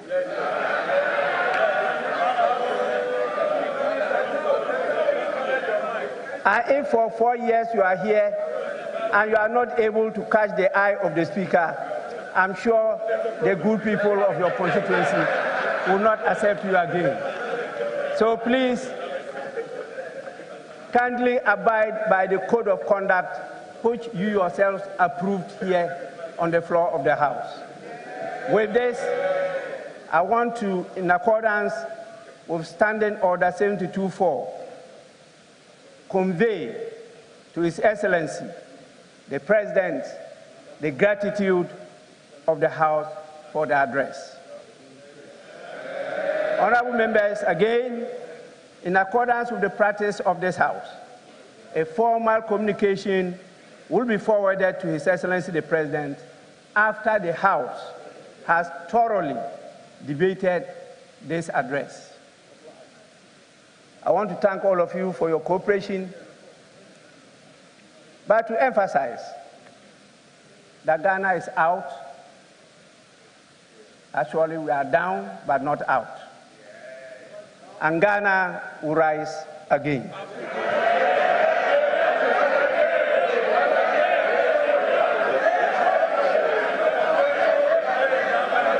Honorable members, on this note, I want, honorable members,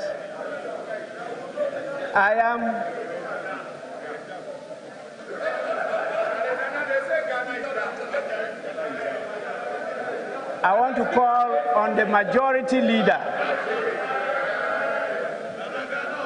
to indicate the nature of the business on the floor. I don't want to go direct to tell him that this is an indication for him to move for an adjournment of the sitting. I say I don't want to.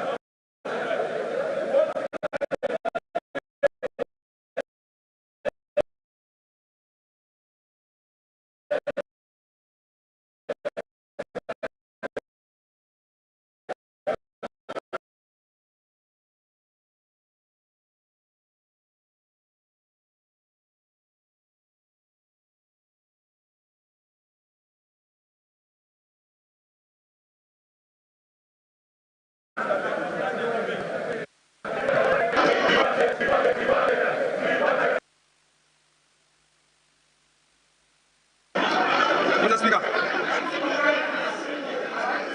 thank you for the opportunity. Mr. Speaker, on such an auspicious occasion and considering the optimism with which Mr. President has spoken to the nation, Mr. Speaker, you were right, and Mr. President himself acknowledged that considering the situation we find ourselves, we are down, but we rise again under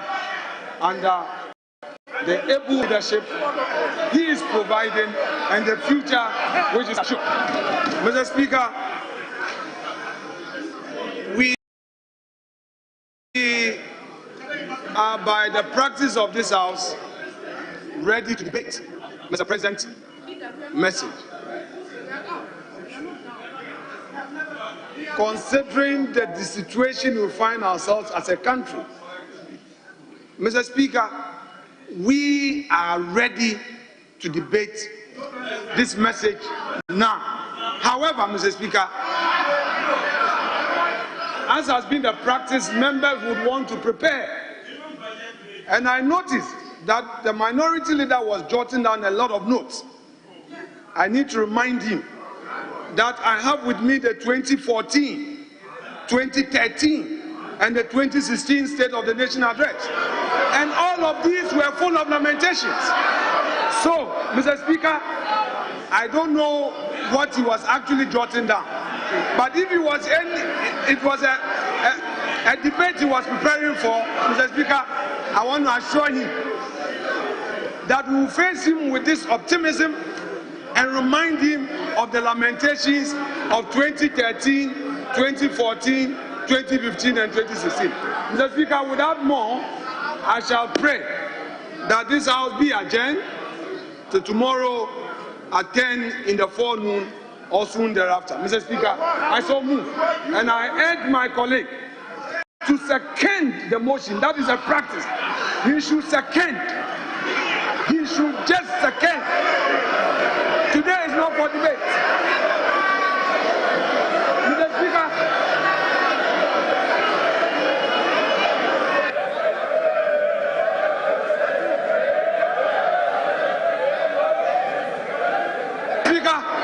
fortunately for me, my mentor and coach is still available. I'll still take tutorials.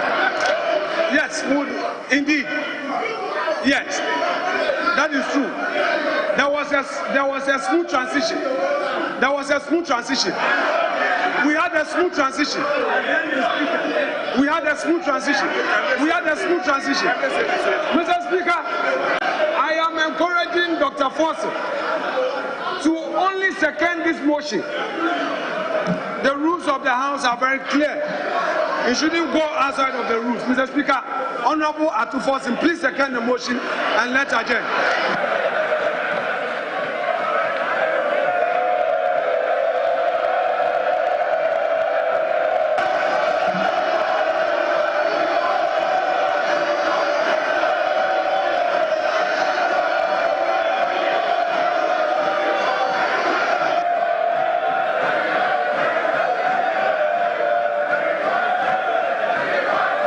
Honorable members, honorable members, honorable members, honorable members.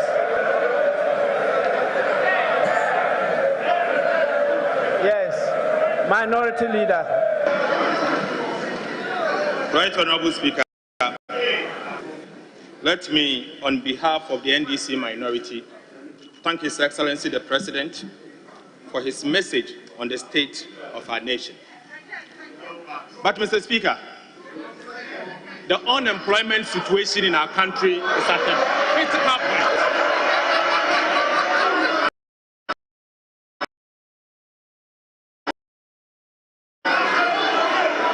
Mr. Speaker,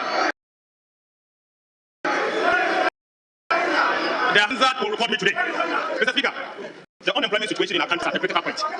Yet, we did not hear a word from our president on this matter. Mr. Speaker, out of 30 million population, only 11.3 million are employed. This number includes peasant farmers.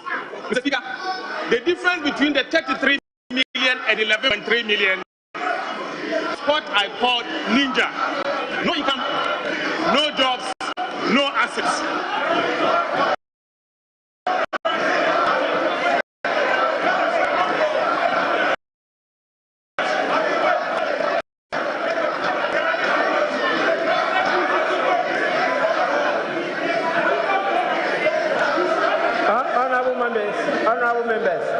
Honorable members, whether you are a front bencher or a back bencher, I see you.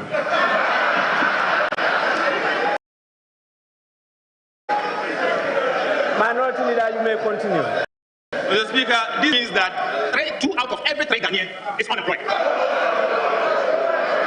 Mr. Speaker, 30% of our youth are jobless, and about 4.5 million Ghanaians plus, employable Ghanaians plus, are outside the labor force. Mr. Speaker, this simply means that this number have simply given up on their search for jobs because of years of frustration and disappointment. Mr. Speaker, the state of our nation is hopeless. No wonder that an ordinary Ghanaian, including professionals, are leaving us in droves in search for greener pastures. Mr. Speaker, finally, Mr. Speaker, I am scandalized. I am shocked to the marrow to have noticed that our president, following the recent ministerial reshuffle, has increased the size of his government. Mr. Speaker, today we have a Minister of Finance domestic and a Minister of Finance international.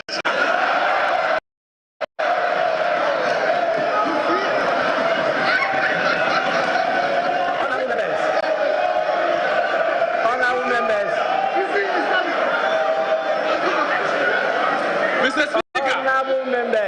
Mr. Speaker, $1 today is 13 cents.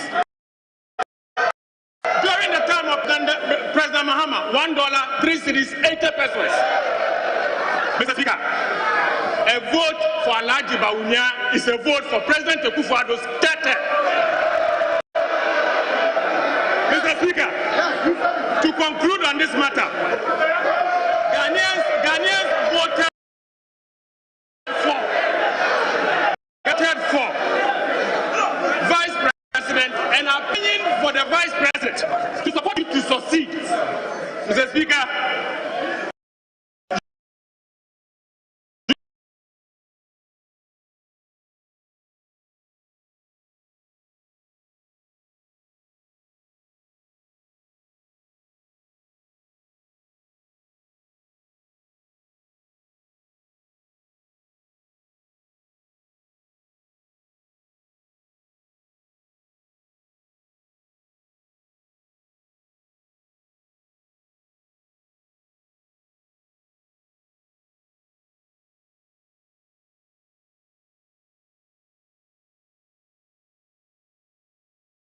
you cannot fail if not fail alone.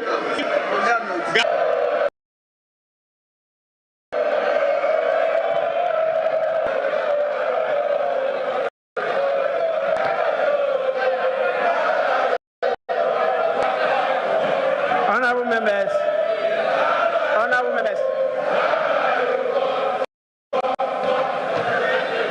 members, the motion has been moved and seconded.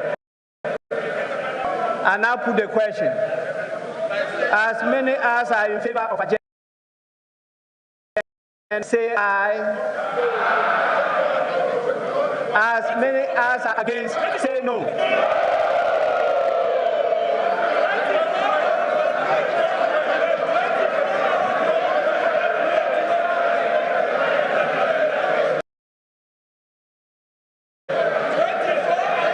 Honorable members, I put the question again.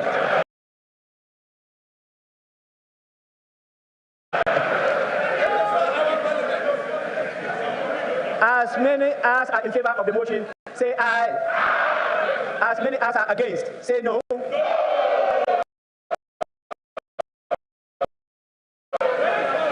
Honorable members, I think the ayes have it.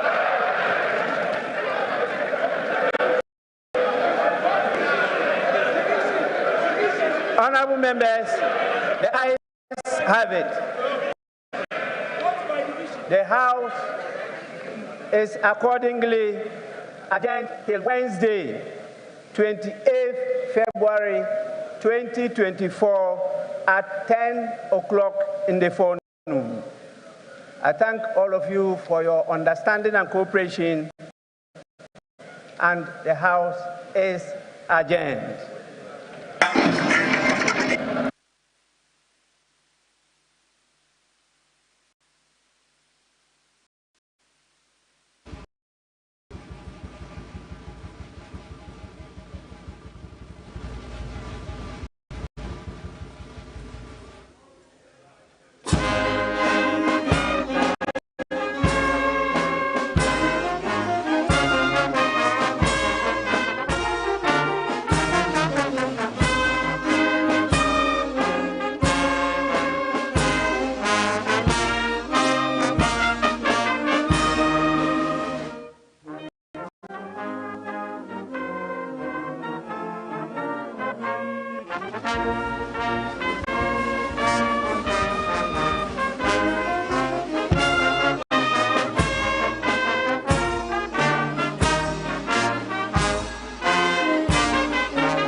And after about 2 hours of delivering the State of the Nation address, President Akufo-Addo has ended. There's been a slight banter between the majority and the minority side. So the president is about exiting the House of Legislature. He has just fulfilled a constitutional mandate of having to let the nation know what the current state is. And he's just done that. This is the penultimate one.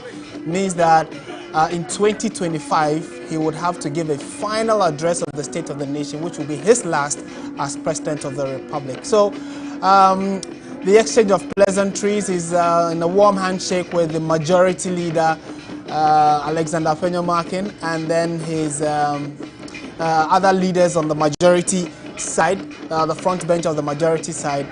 And many expect the president to have touched on a number of things, quite a number of things. And my guest in studio is Dr. Edusa Akode. We'll be delving into some of the key components of the president's speech when we do come in studio. But you're watching TV3, and we're also live around the world on 3news.com. We are also live on our sister station 3FM 92.6. So in case you're about to step out of your house or office, just tune into 3FM 92.7 and still continue listening and follow conversation here in studio. So the President has now turned to the minority side of the House in a handshake with Kwame Govins-Agbodza, who is the minority whip, deputy leader, in that firm handshake with the President, and then also the minority leader himself, Dr. Akufo-Addo.